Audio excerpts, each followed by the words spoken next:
ਬਹੁਤ ਗੱਲਾਂ ਹੋ ਰਹੀਆਂ, ਕਹਿੰਦੇ 2022 ਦੇ ਵਿੱਚ ਆਪਣੀ ਰਾਜਨੀਤਿਕ ਪਾਰਟੀ ਖੜੀ ਕਰਨਗੇ, ਕੁਝ ਲੋਕ ਜੋੜਨਗੇ ਤੇ ਫਿਰ 117 ਚੋਣਾਂ ਤੇ ਲੜਨ ਦੀਆਂ ਤਿਆਰੀਆਂ ਕਰ ਰਹੇ ਹੋ। ਨਾ ਮੈਂ ਕੋਈ ਚੋਣਾਂ ਲੜਨ ਆਇਆ ਸੀ, ਨਾ ਲੀਡਰ ਬਣਨ ਆਇਆ ਸੀ। ਇਹ ਕਮਲੇ ਲੋਕ ਆ, ਇਹ ਕੋਈ ਕਰੋਨਾ ਟਿੱਡੀ ਦਾਲਾ ਵੀ ਇਹ ਥਾਲੀਆਂ ਛਾਣੇ ਖੜਕਾ ਕੇ ਭਜਾ ਲਓਗੇ।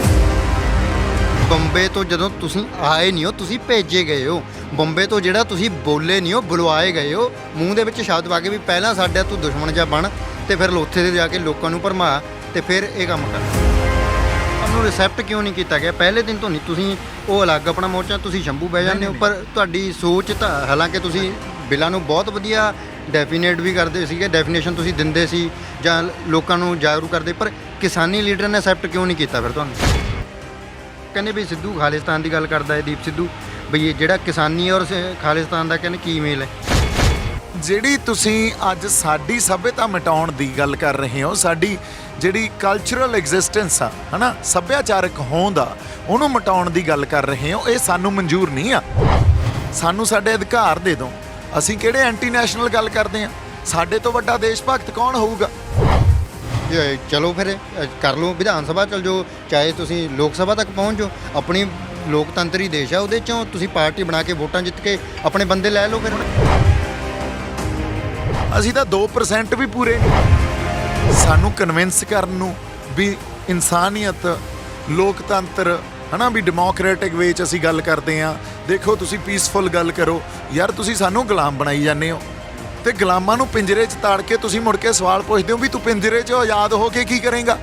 ਇਹ ਤਾਂ ਸਵਾਲ ਹੀ ਗਲਤ ਆ ਤੁਹਾਡਾ।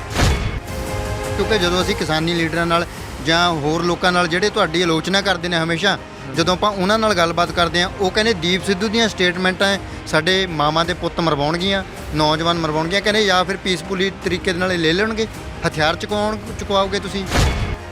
ਇਤਿਹਾਸ 'ਚ ਜਦੋਂ ਕਿਤੇ ਰੈਵੋਲੂਸ਼ਨ ਆਇਆ, ਕੁਛ ਪੀਸਫੁਲੀ ਆਇਆ? ਕੋਈ ਯਾਰ ਇਤਿਹਾਸ ਦਾ ਕੋਈ ਪ੍ਰਸੰਗ ਤਾਂ ਕੱਢ ਕੇ ਦਿਖਾ ਦਿਓ ਕਿਤੇ ਤਾਂ ਕੋਈ ਰੈਵੋਲੂਸ਼ਨ ਪੀਸਫੁਲੀ, ਜਿਹਨੂੰ ਤੁਸੀਂ ਕਹਿੰਦੇ ਹੋ ਪੀਸਫੁਲੀ। ਤੇ ਹਥਿਆਰ ਚੁਕਾਉਣੇ ਜਿਹੜੇ ਜਕਾਰੇ ਲਾਏ ਆ ਨਾ, ਉਹ ਪੰਜਾਬ 'ਚ ਇਕੱਲੇ ਸਿੱਖਾਂ ਨੇ ਨਹੀਂ, ਸਾਡੇ ਹਿੰਦੂਆਂ ਨੇ ਜਕਾਰੇ ਲਾਏ ਆ ਯਾਰ, ਵੀ ਸਵਾਦ ਲਿਆਤਾ ਯਾਰ, ਦਿਖਾਤਾ ਅੱਜ ਤਾਂ ਮੋਦੀ ਨੂੰ। ਸੋ ਗੱਲ ਤਾਂ ਸੁਨਹਿਰੀ ਹੋਈ ਸੀ। ਗੱਲ ਇਹ ਸੀ ਵੀ ਸਾਡੀਆਂ ਲੱਤਾਂ 'ਚ ਜਾਨ ਤੇ ਭਾਰ ਹੋਣਾ ਚਾਹੀਦਾ ਸੀ, ਵੀ ਸਾਡੀਆਂ ਲੱਤਾਂ ਭਾਰ ਝੱਲਦੀਆਂ। ਜੇ ਕਿਤੇ ਅਸੀਂ ਉਹ ਗੱਲ ਮੰਨ ਕੇ ਉੱਥੇ 2 ਦਿਨ ਹੀ ਬਹਿ ਜਾਂਦੇ, ਤੁਸੀਂ ਨਜ਼ਾਰਾ ਤਾਂ ਵੇਖਦੇ। ਅਗਲਾ ਪ੍ਰੋਗਰਾਮ ਤਾਂ ਕੀ ਦੇਣਾ ਸੀ? ਇਹ ਤਾਂ ਕਹਿ ਕੇ ਵੀ ਲਾਲ ਕਿਲੇ ਚੱਲੋ, ਲਾਲ ਕਿਲੇ ਚੱਲੋ, ਮੁੜ ਕੇ ਉਹ ਜਿਹੜੇ ਗਲਾਂ 'ਚ ਪਰਨੇ ਪਾਏ ਸੀ ਉਹ ਮੂੰਹਾਂ ਤੇ ਵਲੇਟ ਲਏ ਤੇ ਮੈਨੂੰ ਲੱਗਦਾ ਉਹ ਮਜਨੂ ਕੇ ਢਿੱਲਾਂ ਗੁਰਦੁਆਰਾ ਸਾਹਿਬ ਤੋਂ ਯੂ ਟਰਨ ਲੈ ਗਏ। ਤੁਸੀਂ ਕਦੇ ਕਹਿੰਦੇ ਹੋ ਵੀ ਇਸ ਤਰ੍ਹਾਂ ਨਹੀਂ ਮੋਰਚਾ ਜਿੱਤਿਆ ਜਾਣਾ ਜਿਸ ਤਰ੍ਹਾਂ ਇਹ ਲੱਗੇ ਹੋਏ ਨੇ, ਪਰ ਜੇ ਉਹਨਾਂ ਨੇ ਜਿੱਤ ਕੇ ਦਿਖਾਤੇ ਜਿਵੇਂ ਉਹ ਲੱਗੇ ਹੋਏ ਨੇ, ਫਿਰ ਦੀਪ ਸਿੱਧੂ ਦੇ ਕੋਲ ਜਵਾਬ ਕੀ ਹੋਣਗੇ? ਅਸੀਂ ਸੰਸਦਾਂ ਲਾ ਲੈਂਦੇ ਆ, ਗਲੇ 'ਚ ਉਹਨਾਂ ਦੇ ਆਇਡੈਂਟੀ ਕਾਰਡ ਪਾ ਲੈਂਦੇ ਆ, ਵੀ ਸਾਨੂੰ ਉਹਨਾਂ ਦੀਆਂ ਗੱਡੀਆਂ ਲੈ ਕੇ ਜਾਂਦੀਆਂ, ਉਹ ਟੈਂਟ ਲਾ ਕੇ ਦਿੰਦੇ ਆ, ਉਹ ਕੁਰਸੀਆਂ ਦਿੰਦੇ ਆ, ਉੱਥੇ ਬਹਿ ਕੇ ਅਸੀਂ 4 ਗੱਲਾਂ ਕਰਕੇ ਮੁੜੇ ਆਉਣੇ ਆ। ਉਹੀ ਗੱਲਾਂ ਅਸੀਂ ਪਹਿਲਾਂ ਸਿੰਘੂ ਸਟੇਜ ਤੇ ਬੈਠੇ ਕਰਦੇ ਰਹੇ, ਉਹੀ ਗੱਲਾਂ ਉੱਥੇ ਜਾ ਕੇ ਕਰਨ ਲੱਗ ਗਏ, ਹਨਾ।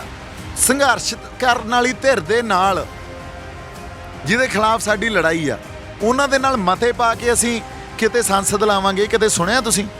ਇੱਕ ਇਹੋ ਜਿਹੇ ਸੰਘਰਸ਼ ਆ ਯਾਰ। ਤੁਹਾਨੂੰ ਪਿੰਜਰਿਆਂ 'ਚ ਤਾਂ ਤਾੜੀ ਬੈਠੇ ਆ ਉਹ, ਪਹਿਲਾਂ ਉਹ ਤੋਂ ਤੁਸੀਂ ਹੱਥ ਵੀ ਬਣਾ ਲਓ ਪਿੰਜਰਿਆਂ 'ਚ, ਫਿਰ ਤਾਂ ਤੁਸੀਂ ਜੋ ਮਰਜ਼ੀ ਕਰੀ ਜਾਓ। ਦਿੱਲੀ ਵਾਲਿਆਂ ਨੂੰ ਕੀ ਪਰਵਾਹ ਯਾਰ, ਬੈਠੇ ਰਹੋ। ਮੈਜੋਰਿਟੇਰੀਅਨ ਸਿਸਟਮ ਦੀ ਆਪਾਂ ਗੱਲ ਕੀਤੀ ਆ, ਪੰਜਾਬ 'ਚੋਂ 13 ਸੀਟਾਂ, ਪੰਜਾਬ ਲੜੇ ਨਾ ਲੜੇ ਉਹਨਾਂ ਨੂੰ ਕੋਈ ਫਰਕ ਨਹੀਂ ਪੈਂਦਾ। ਵੀ ਤੇ ਬੈਠਾ ਉਹ ਯਾਰ ਯੂਪੀ ਕਿਹੜਾ ਬੈਠਾ, ਕਿਹੜਾ ਯੂਪੀ ਬੈਠਾ? ਆ ਹੁਣ ਚੋਣਾਂ ਹੋਣਗੀਆਂ ਤੁਹਾਡੇ ਸਾਹਮਣੇ ਪ੍ਰਤੱਖ ਹੋ ਜੂ। ਇੱਕ ਟਕੈਤ ਸਾਹਿਬ ਬੈਠੇ ਆ, ਟਕੈਤ ਸਾਹਿਬ ਬੈਠੇ ਆ ਕਿ ਬਿਠਾਏ ਆ ਇਹ ਵੀ ਨਹੀਂ ਪਤਾ। ਤੀਜੇ ਕਿਤੇ ਨਾ ਅੱਜ ਤੱਕ ਨਾਲ ਬੈਠੇ ਹੁੰਦੇ ਆ। ਕੌਣ ਆ ਅੱਜ ਤੱਕ? ਸਾਨੂੰ ਪਤਾ ਹੀ ਆ ਨਾ ਅੱਜ ਤੱਕ ਕਿੱਥੇ ਜੁੜਦਾ ਜਾ ਕੇ। ਜੀ ਨਿਊਜ਼ ਵਾਲੇ ਕਿੱਥੇ ਜੁੜਦੇ ਆ ਜਾ ਕੇ, ਇੰਡੀਆ ਟੀਵੀ ਵਾਲੇ ਕਿੱਥੇ ਜੁੜਦੇ ਆ ਜਾ ਕੇ, ਸਾਨੂੰ ਪਤਾ ਇਹ ਗੱਲ ਨਾ। ਸੋ ਫਿਰ ਕਿਹਦੀ ਲੱਤ ਹੇਠਾਂ ਦੀ ਲੰਘਦੇ ਆ ਉਹ, ਇਹ ਵੀ ਪਤਾ ਸਾਨੂੰ। ਅੱਜ ਵੀ ਮੈਂ ਇਹੀ ਗੱਲ ਕਹਿ ਰਿਹਾ, ਆਪਦੀ ਲੀਡਰਸ਼ਿਪ ਪੈਦਾ ਕਰੋ, ਆਪਦੇ ਚਿਹਰੇ ਪੈਦਾ ਕਰੋ, ਜਿਨ੍ਹਾਂ ਨੇ ਤੁਹਾਡੇ ਨਾਲ ਖੜ ਕੇ ਤੁਹਾਡੇ ਹੱਕ ਹਕੂਕ ਦੀ ਗੱਲ ਕਰਨੀ ਆ। ਨਹੀਂ ਤਾਂ ਪਾਰਟੀ ਕਹਿੰਦੀ ਅਸੀਂ ਕਰਨੀ ਆ ਯਾਰ। ਆਮ ਆਦਮੀ ਪਾਰਟੀ ਕੀ ਕਰ ਦੂਗੀ? ਆਮ ਆਦਮੀ ਪਾਰਟੀ ਦਾ ਸਾਨੂੰ ਪਤਾ ਨਹੀਂ ਕਿੱਥੋਂ ਤੁਰਦੀ ਆ। ਜਦੋਂ ਤੱਕ ਸਾਡਾ ਕੋਈ ਬੰਦਾ ਸਿੱਧਾ ਭਾਰਤ ਦੇ ਸਿਸਟਮ ਤੇ, ਸਰਕਾਰ ਤੇ, ਸਟੇਟ ਤੇ ਉਂਗਲ ਚੱਕ ਕੇ ਗੱਲ ਨਹੀਂ ਕਰਦਾ, ਅੱਖਾਂ 'ਚ ਅੱਖਾਂ ਪਾ ਕੇ ਗੱਲ ਨਹੀਂ ਕਰਦਾ, ਉਦੋਂ ਤੱਕ ਉਹ ਤੁਹਾਡਾ ਬੰਦਾ ਨਹੀਂ ਆ।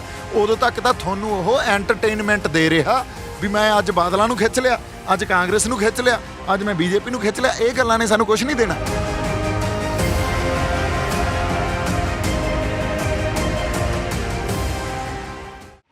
ਇੱਕ ਪਾਸੇ ਕਿਸਾਨੀ ਮੋਰਚਾ ਚੱਲ ਰਿਹਾ ਤੇ ਦੂਜੇ ਪਾਸੇ ਵਿਧਾਨ ਸਭਾ ਚੋਣਾਂ 2022 ਵੀ ਨੇੜੇ ਨੇ।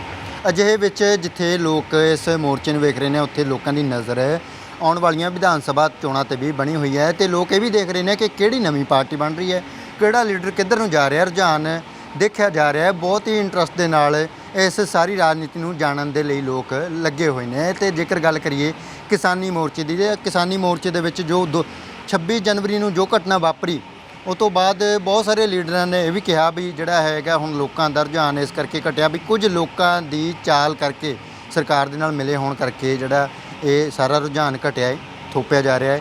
ਉਹਦੇ ਵਿੱਚ ਸਿੱਧੇ ਤੌਰ ਤੇ ਦੀਪ ਸਿੱਧੂ ਹੋਰਾਂ ਨੂੰ ਵੀ ਨਿਸ਼ਾਨਾ ਬਣਾਇਆ ਜਾ ਰਿਹਾ। ਅਸੀਂ ਅੱਜ ਗੱਲਬਾਤ ਕਰਨੀ ਹੈ ਕਿਉਂਕਿ ਗੱਲਾਂ ਉਹ ਇਹ ਵੀ ਕਰ ਰਹੇ ਨੇ ਵੀ ਦੀਪ ਸਿੱਧੂ ਨੇ ਇਹਦੇ ਵਿੱਚੋਂ ਰਾਜਨੀਤਿਕ ਲਾਹਾ ਲੈਣਾ ਸੀਗਾ, ਆਪਣੀ ਪਾਰਟੀ ਬਣਾਊਗਾ, ਲੋਕਾਂ ਨੂੰ ਭਰਮਾਇਆ ਜਾਵੇਗਾ ਜਾਂ ਕਿਸੇ ਅਜਿਹੀ ਪਾਰਟੀ ਦੇ ਵਿੱਚ ਸ਼ਾਮਿਲ ਹੋ ਜਾਣਗੇ ਵੀ ਕਿਤੇ ਨਾ ਕਿਤੇ ਰਾਜਨੀਤਿਕ ਲਾਹੇ ਦੀ ਗੱਲ ਕੀਤੀ ਜਾਂਦੀ ਹੈ। ਸੋ ਦੀਪ ਸਿੱਧੂ ਸਾਡੇ ਨਾਲ ਨੇ, ਜਿੱਥੇ ਅੱਜ ਇਹਨਾਂ ਦੇ ਨਾਲ ਕਿਸਾਨੀ ਜੋ 26 ਜਨਵਰੀ ਨੂੰ ਵਾਪਰਿਆ, ਕਿਉਂਕਿ ਬਹੁਤ ਸਾਰੀਆਂ ਕੀ ਹੋਇਆ, ਕਿਉਂ ਹੋਇਆ, ਕੀ ਕੀਤਾ, ਉਹ ਗੱਲਾਂ ਦੀਪ ਨਾਲ ਹੋਈਆਂ, ਪਰ ਹਲੇ ਤੱਕ ਇਹ ਗੱਲ ਸਾਹਮਣੇ ਨਹੀਂ ਆਈ ਵੀ ਜੇ ਤੁਸੀਂ ਕਹਿੰਦੇ ਹੋ ਵੀ ਅਸੀਂ ਲਹਿਰਾ ਕੇ ਬਹੁਤ ਵੱਡਾ ਮਾਰਕਾ ਮਾਰਿਆ ਤਾਂ ਤੁਸੀਂ ਖੱਟਿਆ ਕੀ ਹੈ। ਇਹ ਗੱਲ ਅਜੇ ਤੱਕ ਨਹੀਂ ਕੀਤੀ ਗਈ। ਪਰ ਪਹਿਲਾ ਸਵਾਲ ਦੀਪ ਸਿੱਧੂ ਨੂੰ ਆਪਾਂ ਕਰਦੇ ਬਾਈ ਜੀ, ਬਹੁਤ ਗੱਲਾਂ ਹੋ ਰਹੀਆਂ, ਕਹਿੰਦੇ 2022 ਦੇ ਵਿੱਚ ਆਪਣੀ ਰਾਜਨੀਤਿਕ ਪਾਰਟੀ ਖੜੀ ਕਰਨਗੇ, ਕੁਝ ਲੋਕ ਜੋੜਨਗੇ ਤੇ ਫਿਰ 117 ਚੋਣਾਂ ਤੇ ਲੜਨ ਦੀਆਂ ਤਿਆਰੀਆਂ ਕਰ ਰਹੇ ਹੋ ਤੁਸੀਂ। ਬਾਈ ਗੱਲ ਐ ਆ ਵੀ ਮੈਂ ਜਦੋਂ ਪੰਜਾਬ ਆਇਆ ਸੀ ਨਾ ਮੈਂ ਕੋਈ ਚੋਣਾਂ ਲੜਨ ਆਇਆ ਸੀ, ਨਾ ਲੀਡਰ ਬਣਨ ਆਇਆ ਸੀ, ਨਾ ਮੇਰੀ ਕੋਈ ਹੋਰ ਮਨਸ਼ਾ ਸੀ ਵੀ ਇਹ ਤੋਂ ਮੈਂ ਕੋਈ ਲਾਹਾ ਲੈਣਾ। ਇੱਕ ਜਜ਼ਬੇ ਦੇ ਆਧਾਰ ਤੇ ਮੈਂ ਪੰਜਾਬ ਦੀ ਮਿੱਟੀ ਨੇ ਆਵਾਜ਼ ਮਾਰੀ ਆਪਦੇ ਲੋਕਾਂ ਦੇ ਲਈ, ਜਿੰਨਾ ਕੁ ਆਪਾਂ ਦਰਦ ਸਾਰੇ ਰੱਖਦੇ ਹਾਂ, ਇਕੱਲਾ ਮੇਰੇ 'ਚ ਹੀ ਨਹੀਂ ਆ, ਸਾਰੇ ਹੀ ਰੱਖਦੇ ਹਾਂ ਆਪਾਂ, ਹੈ ਨਾ। ਵੀ ਸਾਡੀ ਧਰਤੀ ਹੈ ਯਾਰ, ਸਾਡੀ ਹੋਂਦ ਹੈ ਇੱਕ ਆਪਦੀ, ਸਾਡੀ ਇੱਕ ਆਪਦੀ ਕੌਮੀਅਤ ਆ। ਸੋ ਇਸ ਲਈ ਜਦੋਂ ਮੈਂ ਪੰਜਾਬ ਆਇਆ, ਪਹਿਲਾਂ ਮੈਂ ਬੰਬੇ ਬੈਠਾ ਬੋਲਣ ਲੱਗਿਆ, ਫਿਰ ਮੈਂ ਪੰਜਾਬ ਆ ਗਿਆ। ਉਦੋਂ ਕਿਸਾਨੀ ਸੰਘਰਸ਼ ਤਾਂ ਹਜੇ ਹੋਂਦ 'ਚ ਵੀ ਨਹੀਂ ਆਇਆ ਸੀ। ਤੁਸੀਂ ਮੇਰੇ ਫੇਸਬੁੱਕ 'ਤੇ ਜਾ ਕੇ ਦੇਖੋ, ਜਦੋਂ ਮੈਂ ਮੋਦੀ ਸਰਕਾਰ ਦੇ ਅਗੇਂਸਟ ਬੋਲਣਾ ਸ਼ੁਰੂ ਕਰਤਾ ਸੀ, ਜਦੋਂ ਲੋਕਡਾਊਨ ਹੋਇਆ, ਇਹਨਾਂ ਨੇ ਥਾਲੀਆਂ ਛੈਣੇ ਖੜਕਾਉਣ ਵਾਸਤੇ ਗੱਲ ਕੀਤੀ ਆ, ਮੈਂ ਉਦੋਂ ਵੀ ਇਹ ਗੱਲਾਂ ਕਹੀਆਂ ਵੀ ਇਹ ਕਮਲੇ ਲੋਕ ਆ, ਇਹ ਕੋਈ ਕਰੋਨਾ ਟਿੱਡੀ ਦਾਲਾ ਵੀ ਇਹ ਥਾਲੀਆਂ ਛੈਣੇ ਖੜਕਾ ਕੇ ਭਜਾ ਲਓਗੇ। ਸੋ ਆਪਾਂ ਇਹ ਕਹਿ ਰਹੇ ਬਾਈ ਜੀ ਬਈ ਬੰਬੇ ਤੋਂ ਜਦੋਂ ਤੁਸੀਂ ਆਏ ਨਹੀਂ ਹੋ, ਤੁਸੀਂ ਭੇਜੇ ਗਏ ਹੋ। ਬੰਬੇ ਤੋਂ ਜਿਹੜਾ ਤੁਸੀਂ ਬੋਲੇ ਨਹੀਂ ਹੋ, ਬੁਲਵਾਏ ਗਏ ਹੋ, ਮੂੰਹ ਦੇ ਵਿੱਚ ਸ਼ਬਦ ਪਾ ਕੇ ਵੀ ਪਹਿਲਾਂ ਸਾਡਾ ਤੂੰ ਦੁਸ਼ਮਣ ਜਿਹਾ ਬਣ ਤੇ ਫਿਰ ਉੱਥੇ ਤੇ ਜਾ ਕੇ ਲੋਕਾਂ ਨੂੰ ਭਰਮਾ ਤੇ ਫਿਰ ਇਹ ਕੰਮ ਕਰ। ਨਹੀਂ, ਮੇਰੀ ਗੱਲ ਸੁਣੋ, ਗੱਲ ਇਹ ਆ ਵੀ ਉਹਦੇ ਪਿੱਛੇ ਕੋਈ ਮਕਸਦ ਤਾਂ ਹੋਵੇ ਨਾ। ਅੱਛਾ, ਜਦੋਂ ਮੈਂ ਬੋਲਣਾ ਸ਼ੁਰੂ ਕੀਤਾ ਉਦੋਂ ਤਾਂ ਇਹ ਵੀ ਨਹੀਂ ਪਤਾ ਸੀ ਵੀ ਕਿਸਾਨੀ ਮੁੱਦਾ ਵੀ ਉੱਠੂਗਾ। ਉਦੋਂ ਤਾਂ ਇਹ ਵੀ ਨਹੀਂ ਪਤਾ ਸੀ ਵੀ ਕੋਈ ਕਿਸਾਨੀ ਪਹਿਲਾਂ ਬਿੱਲ ਇੰਟਰੋਡਿਊਸ ਹੋਣਗੇ, ਕੋਈ ਬਿੱਲ ਵੀ ਨਹੀਂ ਇੰਟਰੋਡਿਊਸ ਹੋਏ ਸੀ ਉਦੋਂ ਤਾਈਂ। ਤਾਂ ਇਹ ਤਾਂ ਬੜੇ ਬਾਅਦ ਦੀਆਂ ਗੱਲਾਂ, ਉਦੋਂ ਮਹੀਨਿਆਂ ਹੀ ਬਾਅਦ ਦੀਆਂ ਗੱਲਾਂ। ਅੱਛਾ, ਫਿਰ ਹਜੇ ਤੱਕ ਕਿਸਾਨੀ ਸੰਘਰਸ਼ ਉਸ ਲੈਵਲ ਤੱਕ ਹੋਂਦ 'ਚ ਨਹੀਂ ਆਇਆ। ਜਦੋਂ ਪੰਜਾਬ ਮੈਂ ਆਇਆ, ਪਹਿਲੇ ਵਾਰੀ ਅਸੀਂ ਬਠਿੰਡੇ DC ਦਫ਼ਤਰ ਦੇ ਮੂਹਰੇ ਇੱਕ ਕਿਸਾਨਾਂ ਨੇ ਆਪਦਾ ਛੋਟਾ ਜਿਹਾ ਇੱਕ ਧਰਨਾ ਲਾਇਆ ਹੋਇਆ ਸੀ। ਹਜੇ ਉਸ ਤਰ੍ਹਾਂ ਦੀ ਕੋਈ ਹੋਂਦ ਹਸਤੀ ਨਹੀਂ ਸੀ ਅੰਦੋਲਨ ਦੀ ਜੋ ਅੱਜ ਨੁਹਾਰ ਆ ਜਾਂ ਅੱਜ ਇੱਕ ਰੂਪ ਰੇਖਾ। ਉਦੋਂ ਕਿਸਾਨਾਂ ਨਾਲ ਜਾ ਕੇ ਬੈਠੇ, ਉਦੋਂ ਗੱਲਾਂ ਕੀਤੀਆਂ ਕਿਸਾਨਾਂ ਦੀਆਂ, ਕਿਸਾਨੀ ਦੀਆਂ ਗੱਲਾਂ ਕੀਤੀਆਂ, ਪੰਜਾਬ ਦੀਆਂ ਗੱਲਾਂ ਕੀਤੀਆਂ, ਪੰਜਾਬੀਅਤ ਦੀਆਂ ਗੱਲਾਂ ਕੀਤੀਆਂ, ਸਾਡੀ ਹੋਂਦ ਦੀ ਗੱਲ ਕੀਤੀ ਵੀ ਕਿਵੇਂ ਸਾਡੇ ਤੇ ਹਮਲੇ ਹੋ ਰਹੇ ਆ। ਅੱਛਾ, ਉਦੋਂ ਪਹਿਲਾਂ ਚਾਹੇ ਹਜੂਰ ਸਾਹਿਬ, ਜਿਹੜੇ ਨਾਂਦੇੜ ਸਾਹਿਬ ਸਾਡੀ ਸੰਗਤ ਫਸੀ ਹੋਈ ਸੀ, ਸਿੱਖ ਸੰਗਤ, ਉਹਨਾਂ ਨੂੰ ਕਢਾਉਣ ਦੇ ਲਈ ਸਟੇਟਮੈਂਟਸ ਮੈਂ ਦਿੱਤੀਆਂ ਸੋਸ਼ਲੀ ਜਾ ਕੇ। ਈਵਨ ਉਦੋਂ ਮਹਾਰਾਸ਼ਟਰ ਸ਼ਿਵ ਸੈਨਾ ਦੀ ਸਰਕਾਰ ਆ, BJP ਦੇ ਜਮਾਂ ਉਲਟ ਖੜਦੀ ਹੈ ਜਾ ਕੇ। ਉਹ ਸ਼ਿਵ ਸੈਨਾ ਦੇ ਸਰਕਾਰ ਦਾ MP ਉੱਥੋਂ ਨਾਂਦੇੜ ਤੋਂ ਜਿੱਤਿਆ ਹੋਇਆ, ਉਹਨਾਂ ਨਾਲ ਗੱਲ ਕਰਕੇ, ਉਸ ਵੇਲੇ ਮੇਰੇ ਰਿਸ਼ਤੇ ਸੁਖਾਵੇਂ ਸੀ ਸਨੀ ਦਿਓਲ ਬਾਈ ਨਾਲ, ਉਹਨਾਂ ਨਾਲ ਗੱਲ ਕਰਕੇ ਵੀ ਸਾਡੇ ਬੰਦੇ ਉੱਥੇ ਫਸੇ ਆ ਜੀ, ਉਹਨਾਂ ਨੂੰ ਪੰਜਾਬ ਭੇਜੋ। ਉਸ ਖਾਤਰ ਆਪਾਂ ਮੁਹਿੰਮ ਵਿੱਢੀ। ਫਿਰ ਉਸ ਤੋਂ ਬਾਅਦ ਸ਼੍ਰੀ ਗੁਰੂ ਗ੍ਰੰਥ ਸਾਹਿਬ ਜੀ ਦਾ ਜਦੋਂ ਸਰੂਪ ਤੁਹਾਨੂੰ ਪਤਾ ਚੋਰੀ ਹੋਏ ਆ, ਉਹਦੇ 'ਤੇ ਆਪਾਂ ਗੱਲਾਂ ਕੀਤੀਆਂ, ਹੈ ਨਾ। 328 ਸਰੂਪ, ਈਵਨ ਜੋ ਸ਼੍ਰੀ ਗੁਰੂ ਗ੍ਰੰਥ ਸਾਹਿਬ ਦਾ ਨਰਾਦਰ ਹੋਇਆ, ਉਹਦੇ 'ਤੇ ਆਪਾਂ ਗੱਲਾਂ ਕੀਤੀਆਂ। ਸੋ ਗੱਲ ਉਦੋਂ ਕਿਸਾਨੀ ਸੰਘਰਸ਼ ਦੀ ਤਾਂ ਕੋਈ ਹੋਂਦ ਹੀ ਨਹੀਂ ਸੀ। ਉਹ ਤਾਂ ਬੜੀ ਬਾਅਦ 'ਚ ਇੱਕ ਇਸ਼ੂ ਨੂੰ ਆਈਡੈਂਟੀਫਾਈ ਕੀਤਾ ਸਾਡੇ ਕਿਸਾਨ ਲੀਡਰਾਂ ਨੇ, ਉਸ ਇਸ਼ੂ 'ਤੇ ਲਾਮਬੰਦੀ ਹੋਈ ਅਤੇ ਉਹਦੇ 'ਚ ਜਿਵੇਂ ਸਾਰਾ ਪੰਜਾਬ, ਜਿਵੇਂ ਸਾਰਾ ਸਾਡਾ ਬਾਹਰਲੇ ਬੈਠੇ ਹੈ ਨਾ ਬੰਦੇ ਜੁੜ ਗਏ, ਈਵਨ ਹਰਿਆਣਾ ਜੁੜ ਗਿਆ, ਉਵੇਂ ਹੀ ਮੈਂ ਜੁੜ ਗਿਆ ਭਾਈ ਨਾਲ, ਕਿਉਂਕਿ ਹੈ ਤਾਂ ਜ਼ਿਮੀਂਦਾਰਾਂ ਦੇ ਪਰਿਵਾਰ 'ਚ ਹੀ ਪੈਦਾ ਹੋਏ ਨਾ, ਹੈ ਤਾਂ ਕਿਸਾਨੀ ਨਾਲ ਹੀ ਰਿਲੇਟਡ। ਤੁਹਾਨੂੰ ਰਿਸੈਪਟ ਕਿਉਂ ਨਹੀਂ ਕੀਤਾ ਗਿਆ ਪਹਿਲੇ ਦਿਨ ਤੋਂ? ਨਹੀਂ ਤੁਸੀਂ ਉਹ ਅਲੱਗ ਆਪਣਾ ਮੋਰਚਾ, ਤੁਸੀਂ ਸ਼ੰਭੂ ਬਹਿ ਜਾਂਦੇ ਹੋ, ਪਰ ਤੁਹਾਡੀ ਸੋਚ ਤਾਂ, ਹਾਲਾਂਕਿ ਤੁਸੀਂ ਬਿੱਲਾਂ ਨੂੰ ਬਹੁਤ ਵਧੀਆ ਡੈਫੀਨੇਟ ਵੀ ਕਰਦੇ ਸੀਗੇ, ਡੈਫੀਨੇਸ਼ਨ ਤੁਸੀਂ ਦਿੰਦੇ ਸੀ ਜਾਂ ਲੋਕਾਂ ਨੂੰ ਜਾਗਰੂਕ ਕਰਦੇ, ਪਰ ਕਿਸਾਨੀ ਲੀਡਰ ਨੇ ਐਕਸੈਪਟ ਕਿਉਂ ਨਹੀਂ ਕੀਤਾ ਫਿਰ ਤੁਹਾਨੂੰ? ਬਾਈ ਉਹ ਗੱਲ ਪਤਾ ਕੀ ਹੁੰਦੀ ਆ, ਜਦੋਂ ਤੁਸੀਂ ਦੇਖੋ ਇਹ ਗੱਲ ਸਾਨੂੰ ਸਮਝ ਨਹੀਂ ਪਊਗੀ। ਹੁਣ ਆਪਾਂ ਇਹ ਨਾ ਕਿਸੇ ਦੇ ਵਿਰੁੱਧ ਜਾਂ ਉਲਟ ਸਟੇਟਮੈਂਟ ਨਹੀਂ ਦੇ ਰਹੇ। ਕਿਸਾਨ ਲੀਡਰ ਸਾਡੇ ਬੜੇ ਸਤਿਕਾਰਯੋਗ ਆ, ਉਹਨਾਂ ਸਾਡੀ ਲੀਡਰਸ਼ਿਪ ਨੇ ਲੜਾਈ ਲੜੀ ਆ, ਇਸ਼ੂ ਨੂੰ ਆਇਡੈਂਟੀਫਾਈ ਕੀਤਾ, ਲਾਮਬੰਦੀ ਵੀ ਕੀਤੀ ਆ। ਪਰ ਜਿਹੜੀਆਂ ਇਹ ਯੂਨੀਅਨਸ ਆ ਨਾ, ਉਹ ਟ੍ਰੇਡ ਯੂਨੀਅਨਸ ਆ। ਟ੍ਰੇਡ ਯੂਨੀਅਨ ਨੇ ਹਮੇਸ਼ਾ ਹੀ ਇਕਨੋਮਿਕਲ ਲੜਾਈਆਂ ਲੜੀਆਂ। ਜਿਵੇਂ ਹੁਣ ਧਰਨਾ ਲਾਇਆ ਜਲੰਧਰ, ਗੰਨੇ ਦਾ ਰੇਟ ਮੰਗਿਆ ਤੇ ਉਹਦੇ ਲਾਹੇਵੰਦ ਮੁੱਲ ਲੈਣ ਵਾਸਤੇ ਧਰਨਾ ਲਾਤਾ ਵੀ ਇਹਦਾ ਮੁੱਲ ਵਧਾਓ, 360 ਰੁਪਏ ਮੁੱਲ ਹੋ ਗਿਆ ਤਾਂ ਧਰਨਾ ਚੱਕਤਾ। ਇਹਨਾਂ ਦਾ ਪੂਰਾ ਡਿਸਕੋਰਸ ਦੇਖ ਲਓ ਤੁਸੀਂ ਪਾਸਟ 'ਚ ਜਾ ਕੇ, ਇਹੀ ਰਿਹਾ। ਟ੍ਰੇਡ ਯੂਨੀਅਨ ਹੁੰਦੀ ਹੀ ਜਿਹੜੇ ਸਾਡੀ ਆਰਥਿਕ ਮਸਲਿਆਂ ਦੇ ਨਾਲ ਰਿਲੇਟਡ, ਕਿਸਾਨੀ ਦੇ ਵੀ ਆਰਥਿਕ ਮਸਲੇ ਹੋਣ, ਚਾਹੇ ਫਸਲਾਂ ਦੇ ਲਾਹੇਵੰਦ ਮੁੱਲ ਹੋਣ, ਚਾਹੇ ਕੋਈ ਮੁਆਵਜ਼ਾ ਲੈਣਾ ਹੋਵੇ, ਚਾਹੇ ਕਰਜ਼ਾ ਮੁਆਫੀ ਹੋਵੇ, ਹੈ ਨਾ, ਚਾਹੇ ਕੋਈ ਹੋਰ ਕਿਸਾਨੀ ਰਿਲੇਟਡ ਕੋਈ ਗੱਲ ਆਪਾਂ ਸਰਕਾਰ ਤੋਂ ਮਨਵਾਉਣੀ ਹੋਵੇ, ਅਥਾਰਟੀਜ਼ ਤੋਂ ਮਨਵਾਉਣੀ ਹੋਵੇ, ਅੱਜ ਤੱਕ ਉਹੀ ਕੀਤਾ ਸੀ ਇਹਨਾਂ ਨੇ। ਇਹ ਜਿਹੜੀ ਲੜਾਈ ਆ, ਇਹ ਲੜਾਈ ਜਿਸ ਵੇਲੇ 25 ਸਤੰਬਰ ਨੂੰ ਚੱਕਾ ਜਾਮ ਦੀ ਕਾਲ ਸੀ, ਉਦੋਂ ਸ਼ੰਭੂ ਮੋਰਚੇ ਤੋਂ ਪਹਿਲੀ ਵਾਰੀ ਮੈਂ ਲਾਈਵ ਜਾ ਕੇ ਕਾਲ ਦਿੱਤੀ। ਉਹਦੇ ਲੱਖੇ ਨੂੰ ਵੀ ਕਿਹਾ ਵੀ ਬਾਈ ਜੀ ਆਪਾਂ ਇਕੱਠੇ ਸ਼ੰਭੂ ਮੋਰਚੇ ਦੀ ਕਾਲ ਦਿੰਨੇ ਆ 25 ਸਤੰਬਰ ਨੂੰ। 2 ਜਣਿਆਂ ਨੇ ਕਾਲ ਦਿੱਤੀ, ਸਾਰਾ ਪੰਜਾਬ ਆ ਕੇ ਖੜਾ ਹੋ ਗਿਆ। 25 ਸਤੰਬਰ ਨੂੰ ਅਸੀਂ ਇਹ ਕਹਿ ਕੇ ਉੱਥੋਂ ਉੱਠੇ ਵੀ ਜੇ ਕਿਸਾਨੀ ਅੰਦੋਲਨ ਜਿਹੜਾ ਸ਼ੁਰੂ ਹੋਇਆ ਜੀ, ਇਹ ਉਦੋਂ ਤੱਕ ਬਿੱਲ ਸੀ, ਕਾਨੂੰਨ ਬਣੇ ਨਹੀਂ ਸੀ, ਜੇ ਰੱਦ ਨਹੀਂ ਹੋਣਗੇ ਤੇ ਅਸੀਂ 4 ਤਰੀਕ ਤੋਂ ਆਪਦਾ ਪੱਕਾ ਧਰਨਾ ਲਾਵਾਂਗੇ। ਕਿਉਂਕਿ 4 ਤਰੀਕ ਤੋਂ ਰੇਲਾਂ ਰੋਕਣ ਦਾ ਤੇ ਧਰਨੇ ਲਾਉਣ ਦਾ ਯੂਨੀਅਨ ਦੀ ਕਾਲ ਸੀ, ਹੈ ਨਾ, ਸਾਡੇ ਕਿਸਾਨ ਯੂਨੀਅਨ ਦੀ ਉਸ ਵੇਲੇ। ਉਦੋਂ ਫਿਰ 28 ਸਤੰਬਰ ਨੂੰ ਆਪਣੀ ਜਿਹੜੀ ਕਿਸਾਨ ਭਵਨ 'ਚ ਮੀਟਿੰਗ ਹੋਈ। ਮੀਟਿੰਗ ਦੇ ਦੌਰਾਨ ਤੁਸੀਂ ਉੱਥੇ ਮੌਜੂਦ ਸੀ ਆਪ। ਮੀਟਿੰਗ ਦੇ ਦੌਰਾਨ ਕਿਸਾਨ ਲੀਡਰਸ਼ਿਪ ਸਾਰੀ ਬੈਠੀ ਆ ਤੇ ਇਧਰੋਂ ਆਰਟਿਸਟ ਬੈਠੇ ਆ ਜਾਂ ਐਕਟਰ ਬੈਠੇ ਆ ਜਾਂ ਜਿਹੜੇ ਐਕਟਿਵਿਸਟ ਆ ਉਹ ਬੈਠੇ ਆ।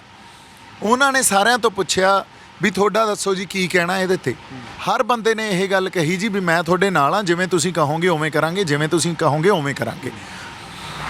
ਮੇਰੇ ਕੋਲ ਇੱਕ ਸਵਾਲ ਸੀ ਸਿਰਫ ਉਸ ਲੀਡਰਸ਼ਿਪ ਲਈ ਵੀ ਅੱਜ ਤੁਸੀਂ ਇਹ ਗੱਲ ਕਹਿ ਰਹੇ ਹੋ ਵੀ ਇਹ MSP ਦਾ ਮਸਲਾ, ਕਿਉਂਕਿ ਉਹੀ ਗੱਲ ਆ ਗਈ, ਕਿਸਾਨ ਜਿਹੜਾ ਯੂਨੀਅਨ ਆ ਉਹ ਟ੍ਰੇਡ ਯੂਨੀਅਨ ਆ ਤੇ ਉਹਨਾਂ ਨੇ ਹਮੇਸ਼ਾ ਟ੍ਰੇਡ ਦੀ ਗੱਲ ਕੀਤੀ ਆ, ਆਰਥਿਕਤਾ ਦੇ ਨਾਲ ਰਿਲੇਟਡ ਮਸਲਿਆਂ ਦੀ ਗੱਲ ਕੀਤੀ ਆ। ਉਦੋਂ ਤੱਕ ਉਹ ਸਿਰਫ MSP ਦੀ ਗੱਲ ਕਰ ਰਹੇ ਸੀ, ਇਹ ਤੁਹਾਨੂੰ ਵੀ ਪਤਾ। ਮੈਂ ਉਹਨਾਂ ਨੂੰ ਇਹ ਗੱਲ ਉਦੋਂ ਵੀ ਪਹਿਲੀ ਵਾਰੀ ਉਸ ਮੀਟਿੰਗ 'ਚ ਲੈ ਕੇ ਆਇਆ ਵੀ ਇਹ ਇਕੱਲੀ MSP ਤੱਕ ਗੱਲ ਸੀਮਤ ਨਹੀਂ ਆ, ਇਹ ਹੋਂਦ ਦਾ ਮੁੱਦਾ, ਇਹ ਸਾਡੀ ਹੋਂਦ ਦਾ ਮਸਲਾ। ਜੇ ਸਾਡੀ ਹੋਂਦ ਦਾ ਮਸਲਾ, ਤੁਸੀਂ ਉਹ ਲੜਾਈ ਲੜਨ ਨੂੰ ਤਿਆਰ ਹੋ? ਕਿਉਂਕਿ ਲੜਾਈ ਸਾਨੂੰ ਜੇ ਹੋਂਦ ਦੀ ਲੜਨੀ ਆ ਤਾਂ ਤੁਹਾਡਾ ਜਿਹੜੀਆਂ ਪੁਰਾਣੀਆਂ ਲੜਾਈਆਂ ਜਾਂ ਲੜਨ ਦੀ ਰਣਨੀਤੀ ਰਹੀ ਆ ਉਹ ਤੋਂ ਵੱਖਰੀ ਰਣਨੀਤੀ ਬਣਾਉਣੀ ਪਊਗੀ। ਫਿਰ ਸਾਨੂੰ ਇੱਕ ਇੰਡੀਅਨ ਸਟੇਟ ਦੇ ਨਾਲ ਹੋਂਦ, ਕਿਉਂਕਿ ਉਹ ਪੰਜਾਬ ਦੀ ਹੋਂਦ ਹਸਤੀ ਮਿਟਾਉਣ ਤੇ ਤੁਲੇ ਆ। ਸਾਨੂੰ ਪਤਾ ਨੂੰ ਖਾਲਿਸਤਾਨ ਦੇ ਨਾਲ ਜੋੜਦੇ ਆ। ਉਹ ਕਹਿੰਦੇ ਵੀ ਸਿੱਧੂ ਖਾਲਿਸਤਾਨ ਦੀ ਗੱਲ ਕਰਦਾ ਹੈ, ਦੀਪ ਸਿੱਧੂ, ਬਈ ਇਹ ਜਿਹੜਾ ਕਿਸਾਨੀ ਔਰ ਖਾਲਿਸਤਾਨ ਦਾ ਕਹਿੰਦੇ ਕੀ ਮੇਲ ਹੈ। ਇਹੀ ਆਪਾਂ ਗੱਲ ਕਰਦੇ ਹਾਂ। ਇਹ ਇੱਕ ਪੋਲੀਟੀਕਲ ਮਸਲਾ, ਗੱਲ ਨੂੰ ਸਮਝੋ ਤੁਸੀਂ, ਇੱਕ ਕੌਮੀਅਤ ਦਾ ਮਸਲਾ। ਉਹਨੂੰ ਕੌਮੀਅਤ ਨੂੰ ਤੁਸੀਂ ਜਿਹੜਾ ਮਰਜ਼ੀ ਨਾਂ ਦੇ ਦਿਓ, ਅੱਜ ਉਹਨੂੰ ਖਾਲਸੇ ਰਾਜ ਦਾ ਨਾਂ ਦੇ ਦਿਓ, ਉਹਨੂੰ ਵੱਧ ਅਧਿਕਾਰਾਂ ਦਾ ਨਾਂ ਦੇ ਦਿਓ, ਹੈ ਨਾ। ਕੌਮੀਅਤ ਕੀ ਆ? ਕੌਮੀਅਤ ਸਾਡੀ ਪੰਜਾਬੀ ਆ। ਉਹ ਕੌਮੀਅਤ ਸਾਡੀ ਸਦੀਆਂ ਤੋਂ ਇੱਕ ਸੱਭਿਅਤਾ ਵਿਕਸਿਤ ਹੋਈ ਆ। ਹੁਣ ਜਿਹੜਾ ਭਾਰਤ ਸਰਕਾਰ ਇਹ ਕਹਿੰਦੀ ਆ ਵੀ ਉਸ ਸੱਭਿਅਤਾ ਨੂੰ ਮਿਟਾ ਕੇ, ਉਹਦਾ ਖੁਰਾ ਖੋਜ ਮਿਟਾ ਕੇ ਅਸੀਂ ਆਪਦੇ ਹਿਸਾਬ ਨਾਲ ਸੱਭਿਅਤਾ ਪੈਦਾ ਕਰੀਏ ਇੱਥੇ, ਇੱਕ ਮਨੁੱਖੀ ਡਿਜ਼ਾਈਨ 'ਚੋਂ ਨਿਕਲੀ ਹੋਈ ਗੱਲ। ਇੱਕ ਪਾਸੇ ਕੁਦਰਤੀ ਵਰਤਾਰਾ ਖੜਾ, ਇੱਕ ਪਾਸੇ ਮਨੁੱਖੀ ਦਿਮਾਗ ਦਾ ਡਿਜ਼ਾਈਨ ਖੜਾ, ਹੈ ਨਾ, ਜਾਂ ਇੱਕ ਪੋਲੀਟੀਕਲ ਡਿਜ਼ਾਈਨ ਖੜਾ। ਹੁਣ ਕੁਦਰਤੀ ਵਰਤਾਰਾ ਜਿਹੜਾ ਹੁੰਦਾ ਉਹ ਤਾਂ ਕੁਦਰਤ, ਅਕਾਲ ਪੁਰਖ ਵਾਹਿਗੁਰੂ ਦਾ ਪੈਦਾ ਕੀਤਾ ਵਰਤਾਰਾ। ਇੱਕ ਪਾਸੇ ਇੱਕ ਪੋਲੀਟੀਕਲ ਡਿਜ਼ਾਈਨ ਆ।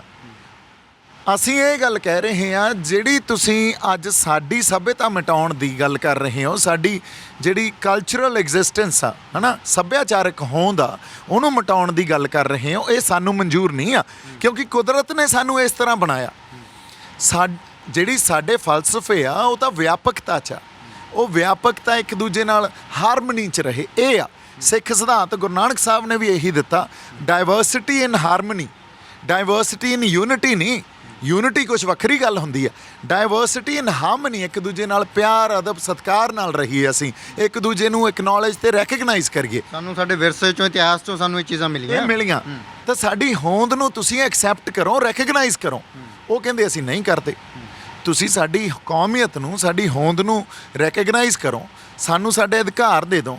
ਅਸੀਂ ਕਿਹੜੇ ਐਂਟੀ ਨੈਸ਼ਨਲ ਗੱਲ ਕਰਦੇ ਹਾਂ? ਸਾਡੇ ਤੋਂ ਵੱਡਾ ਦੇਸ਼ ਭਗਤ ਕੌਣ ਹੋਊਗਾ? ਦੱਸੋ ਤੁਸੀਂ, ਕੋਈ ਗੱਲ ਐਂਟੀ ਨੈਸ਼ਨਲ ਦਿਖਾ ਦਿਓ। ਪਰ ਤੁਸੀਂ ਇਹ ਕਹੋ ਵੀ ਤੁਸੀਂ ਨੈਸ਼ਨਲਿਸਟਿਕ ਬਣੋ, ਪਰ ਆਪਦੀ ਹੋਂਦ ਹਸਤੀ ਮਿਟਾ ਕੇ ਨੈਸ਼ਨਲਿਸਟਿਕ ਬਣੋ, ਇਹ ਨਹੀਂ ਸਾਡੇ ਤੋਂ ਹੋ ਸਕਦਾ। ਇੱਕ ਸਦੀਆਂ ਤੋਂ ਪੈਦਾ ਕੀਤੀ ਹੋਈ, ਸਾਡੇ ਗੁਰੂਆਂ ਨੇ ਆਪਦਾ ਸਭ ਕੁਝ ਵਾਰਤਾ, ਸਾਡੇ ਸਿੰਘ ਸ਼ਹੀਦ ਆਪਦਾ ਖੂਨ ਡੋਲ ਗਏ ਹੈ ਨਾ, ਮਨੁੱਖੀ ਅਧਿਕਾਰਾਂ ਦੀ ਰਾਖੀ ਕਰਦੇ ਕਰਦੇ ਖੂਨ ਡੋਲ ਗਏ। ਸਾਡੀ ਹੋਂਦ ਹਸਤੀ ਸਾਡੇ ਫਲਸਫਿਆਂ ਤੇ, ਸਾਡੇ ਸਿਦਕ ਤੇ ਆਪਦਾ ਸਭ ਕੁਝ ਵਾਰ ਗਏ, ਤੇ ਅਸੀਂ ਅੱਜ ਕਹਿ ਦਈਏ ਉਹ ਤਾਂ ਐਵੇਂ ਹੀ ਤੁਰੇ ਫਿਰਦੇ ਸੀ।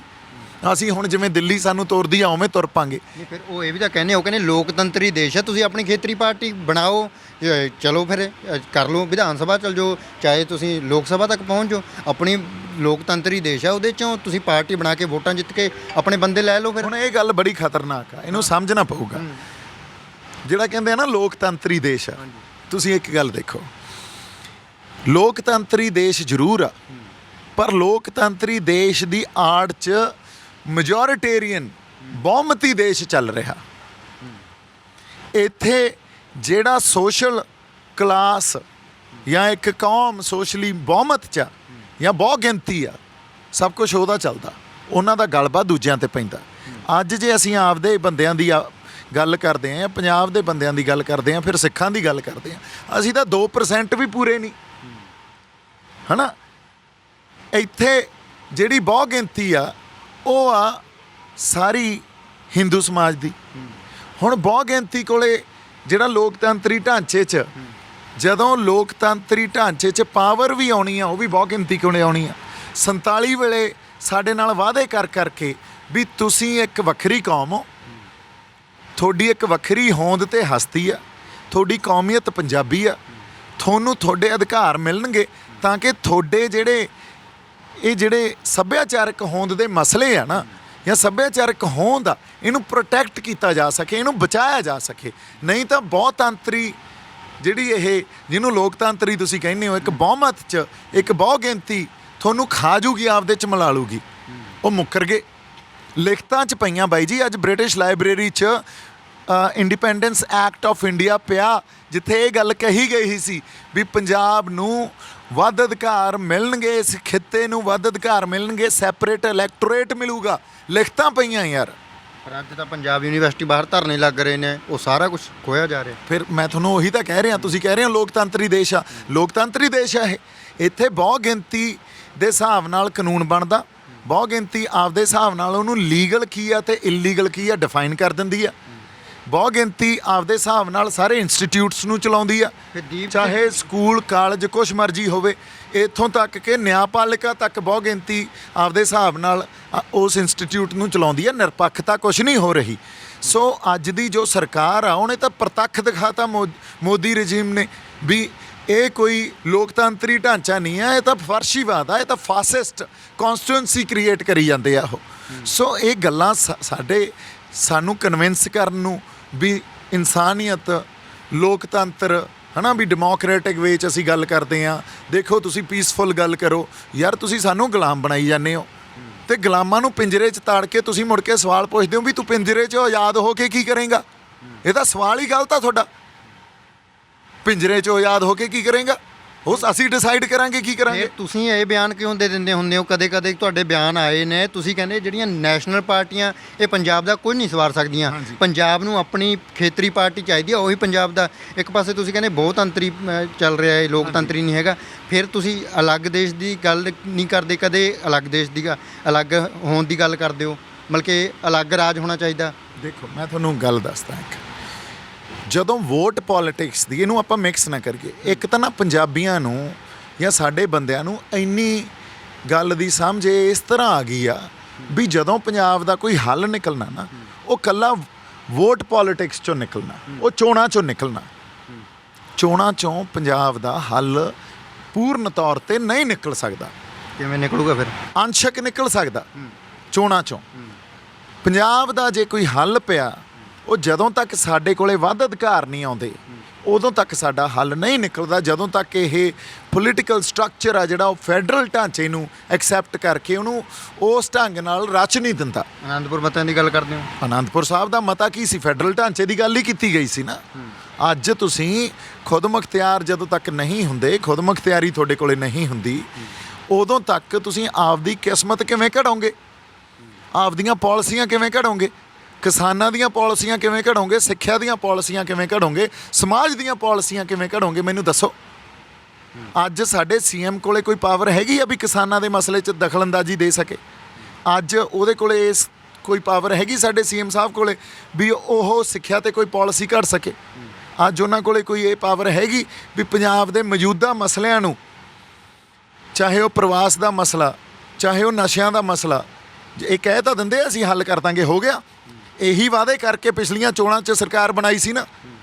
ਤੁਸੀਂ ਦੇਖੋ ਫਿਰ ਗੁਟਕਾ ਸਾਹਿਬ ਹੱਥ 'ਚ ਲੈ ਕੇ ਇਹ ਸਰਕਾਰਾਂ, ਉਸ ਵੇਲੇ ਸਰਕਾਰਾਂ ਬਣਾਉਣ ਦੇ ਚੱਕਰ 'ਚ ਇਹਨਾਂ ਨੇ ਜੁਮਲੇ ਦਿੱਤੇ ਵੀ ਆਹ ਦੇਖੋ ਬਾਣੀ ਹੱਥ 'ਚ ਹੈ ਨਾ, ਅਤੇ ਮੈਂ ਸ਼੍ਰੀ ਗੁਰੂ ਗ੍ਰੰਥ ਸਾਹਿਬ ਦਾ ਨਿਰਾਦਰ ਜਿਨ੍ਹਾਂ ਨੇ ਕੀਤਾ ਉਹਨਾਂ ਨੂੰ ਵੀ ਸਜ਼ਾ ਦੇਵਾਂਗਾ। ਕੁਛ ਹੋਇਆ? ਨਹੀਂ ਹੋ ਸਕਦਾ, ਕਿਉਂਕਿ ਇਹ ਸੈਂਟਰ ਸਰਕਾਰ ਦੇ ਸਾਹਮਣੇ ਇਹ ਜਿੰਨਾ ਝੁਕ ਜਾਂਦੇ ਆ ਤੇ ਉਹਨਾਂ ਉਹ ਝੁਕਾ ਕੇ ਇਹਨਾਂ ਨੂੰ ਕੁਰਸੀਆਂ ਤੇ ਬਿਠਾਉਂਦੇ ਆ ਤੇ ਮੁੜ ਕੇ ਇਹਨਾਂ ਨੂੰ ਚਲਾਉਂਦੇ ਆ। ਸੋ ਜਿਹੜੀ ਗੱਲ ਤੁਸੀਂ ਕਹੀ ਹੈ, ਇਹ ਹੱਕ ਸਾਨੂੰ ਪੀਸਫੁਲੀ ਮਿਲ ਜਾਣਗੇ, ਕਿਉਂਕਿ ਜਦੋਂ ਅਸੀਂ ਕਿਸਾਨੀ ਲੀਡਰਾਂ ਨਾਲ ਜਾਂ ਹੋਰ ਲੋਕਾਂ ਨਾਲ ਜਿਹੜੇ ਤੁਹਾਡੀ ਆਲੋਚਨਾ ਕਰਦੇ ਨੇ ਹਮੇਸ਼ਾ, ਜਦੋਂ ਆਪਾਂ ਉਹਨਾਂ ਨਾਲ ਗੱਲਬਾਤ ਕਰਦੇ ਹਾਂ, ਉਹ ਕਹਿੰਦੇ ਦੀਪ ਸਿੱਧੂ ਦੀਆਂ ਸਟੇਟਮੈਂਟਾਂ ਸਾਡੇ ਮਾਵਾਂ ਦੇ ਪੁੱਤ ਮਰਵਾਉਣਗੀਆਂ, ਨੌਜਵਾਨ ਮਰਵਾਉਣਗੀਆਂ, ਕਹਿੰਦੇ ਜਾਂ ਫਿਰ ਪੀਸਫੁਲੀ ਤਰੀਕੇ ਦੇ ਨਾਲ ਲੈ ਲੈਣਗੇ, ਹਥਿਆਰ ਚੁਕਵਾਓਗੇ ਤੁਸੀਂ। ਦੇਖੋ ਬਾਈ, ਪੀਸਫੁਲੀ ਕੀ ਮਿਲਿਆ ਤੁਹਾਨੂੰ ਅੱਜ ਤਾਈਂ? ਇਤਿਹਾਸ 'ਚ ਜਦੋਂ ਕਿਤੇ ਰੈਵੋਲਿਊਸ਼ਨ ਆਇਆ, ਕੁਛ ਪੀਸਫੁਲੀ ਆਇਆ? ਕੋਈ ਯਾਰ ਇਤਿਹਾਸ ਦਾ ਕੋਈ ਪ੍ਰਸੰਗ ਤਾਂ ਕੱਢ ਕੇ ਦਿਖਾ ਦਿਓ ਕਿਤੇ ਤਾਂ ਕੋਈ ਰੈਵੋਲਿਊਸ਼ਨ ਪੀਸਫੁਲੀ, ਜਿਹਨੂੰ ਤੁਸੀਂ ਕਹਿੰਦੇ ਹੋ ਪੀਸਫੁਲੀ। ਤੇ ਹਥਿਆਰ ਚੁਕਾਉਣੇ ਨਹੀਂ, ਗੱਲ ਇਹ ਹੁੰਦੀ ਆ ਜਿਹੜਾ ਕੋਈ ਸੰਘਰਸ਼ ਉੱਠਦਾ ਨਾ, ਉਹ ਕਿੱਧਰ ਨੂੰ ਵਹਿ ਜਾਂਦਾ। ਇਹ ਉਸ ਸਮੇਂ ਦਾ ਜਿਹੜਾ ਦੌਰ ਚੱਲ ਰਿਹਾ, ਉਹ ਦੌਰ 'ਚ ਸਰਕਾਰ ਵੀ ਕੰਟਰੀਬਿਊਟ ਕਰਦੀ ਹੈ। ਅਸੀਂ ਤਾਂ ਪੀਸਫੁਲੀ ਸੰਘਰਸ਼ ਵਿੱਢਿਆ ਸੀ, ਧਰਮ ਯੁੱਧ ਮੋਰਚਾ ਵੀ ਪੀਸਫੁਲ ਸੀ। ਗਿਆ ਕਿੱਧਰ ਨੂੰ? ਕਿਉਂ ਗਿਆ? ਸਾਡੇ ਸਾਹਮਣੇ ਆ ਨਾ ਸਭ ਕੁਝ। ਕੌਣ ਲੈ ਕੇ ਗਿਆ? ਸਰਕਾਰ ਆਪ ਲੈ ਕੇ ਗਈ ਨਾ। ਸਰਕਾਰ ਨੇ ਸਾਨੂੰ ਵਾਇਲੈਂਸ ਵੱਲ ਜਾਣ ਲਈ ਮਜਬੂਰ ਕਰਤਾ। ਤੁਹਾਨੂੰ ਕੋਈ ਸਪੇਸ ਨਹੀਂ ਦੇ ਰਹੇ। 26 ਦੀ ਘਟਨਾ ਵੀ ਉਵੇਂ ਹੀ ਹੈ ਫਿਰ। 26 ਨੂੰ ਕੁਛ ਜਿੰਨਾ ਕੁ ਉੱਥੇ ਹੋਇਆ ਲਾਲ ਕਿਲ੍ਹੇ ਵਿੱਚ ਕੀ ਹੋਇਆ? ਲਾਲ ਕਿਲ੍ਹੇ 'ਚ ਕੀ ਹੋਇਆ ਇਹ ਦੇਖੋ ਤੁਸੀਂ। 26 ਨੂੰ ਲਾਲ ਕਿਲ੍ਹੇ 'ਚ ਬੜੇ ਸ਼ਾਂਤਮਈ ਢੰਗ ਨਾਲ ਸਾਡੇ ਕਿਸਾਨ ਜਿਹੜੇ ਸੰਘਰਸ਼ੀ ਬੰਦੇ ਸੀ, ਉਹਨਾਂ ਨੇ ਕਿਸਾਨੀ ਦਾ ਝੰਡਾ ਤੇ ਨਿਸ਼ਾਨ ਸਾਹਿਬ ਉੱਥੇ ਚਲਾਤਾ, ਇੱਕ ਖਾਲੀ ਪੋਲ ਤੇ ਚਲਾਤਾ। ਅੱਛਾ, ਉਹਨੂੰ ਦਰਸਾਇਆ ਕਿਵੇਂ ਜਾ ਰਿਹਾ ਵੀ ਦੇਖੋ ਕਿੱਡੀ ਵੱਡੀ ਹਿੰਸਾ ਹੋਈ ਆ,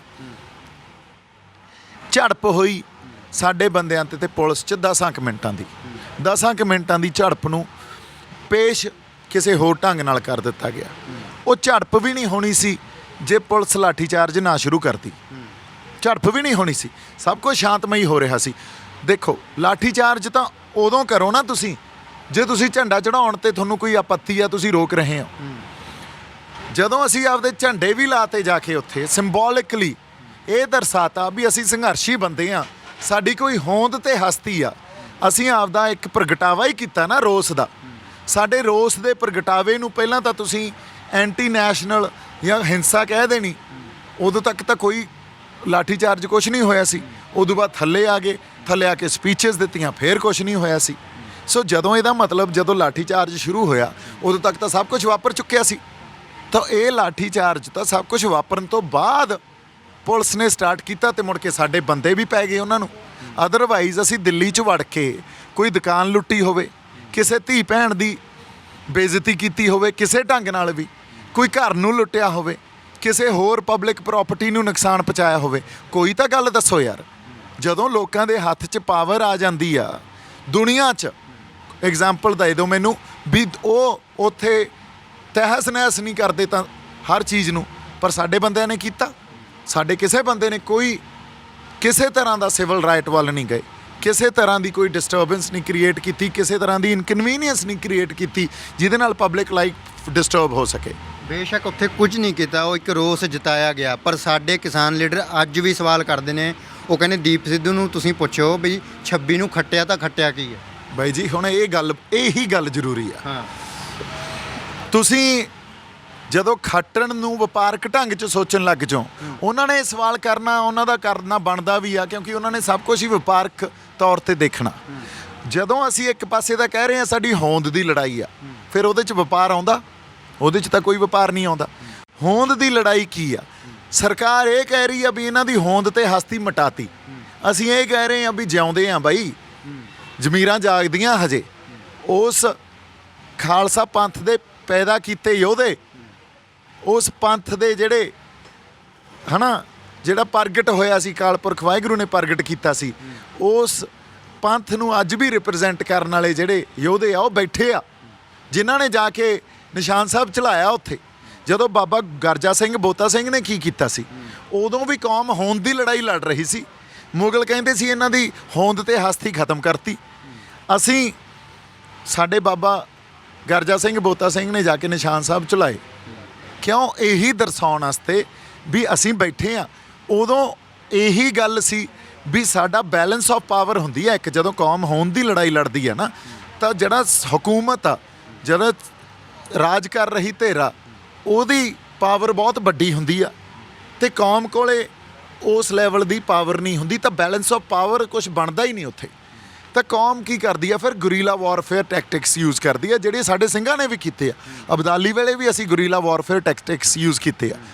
ਉਹੀ ਟੈਕਟਿਕਸ ਅਸੀਂ ਉੱਦੇ ਵੀ ਯੂਜ਼ ਕੀਤਾ ਜਦੋਂ ਅਸੀਂ ਉੱਥੇ ਆਪਦੀ ਹੋਂਦ ਦਾ ਪ੍ਰਗਟਾਵਾ ਕੀਤਾ, ਆਪਦੇ ਚਿੰਨ੍ਹਾਂ ਦਾ ਪ੍ਰਗਟਾਵਾ ਕਰਨਾ, ਆਪਦੀ ਹੋਂਦ ਤੇ ਹਸਤੀ ਨੂੰ ਦਿਖਾਉਣਾ, ਤੇ ਉਹਦਾ ਦਬਦਬਾ ਵੀ ਅੱਜ ਵੀ ਸਾਡਾ ਕਾਇਮ ਆ, ਇਸ ਗੱਲ ਨੂੰ ਦਰਸਾਉਣਾ, ਤੇ ਸਾਡੇ ਜਿਹੜਾ ਸੰਘਰਸ਼ ਕਰ ਰਹੇ ਆ ਉਹਦਾ ਰੋਸ ਪ੍ਰਗਟ ਕਰਨਾ।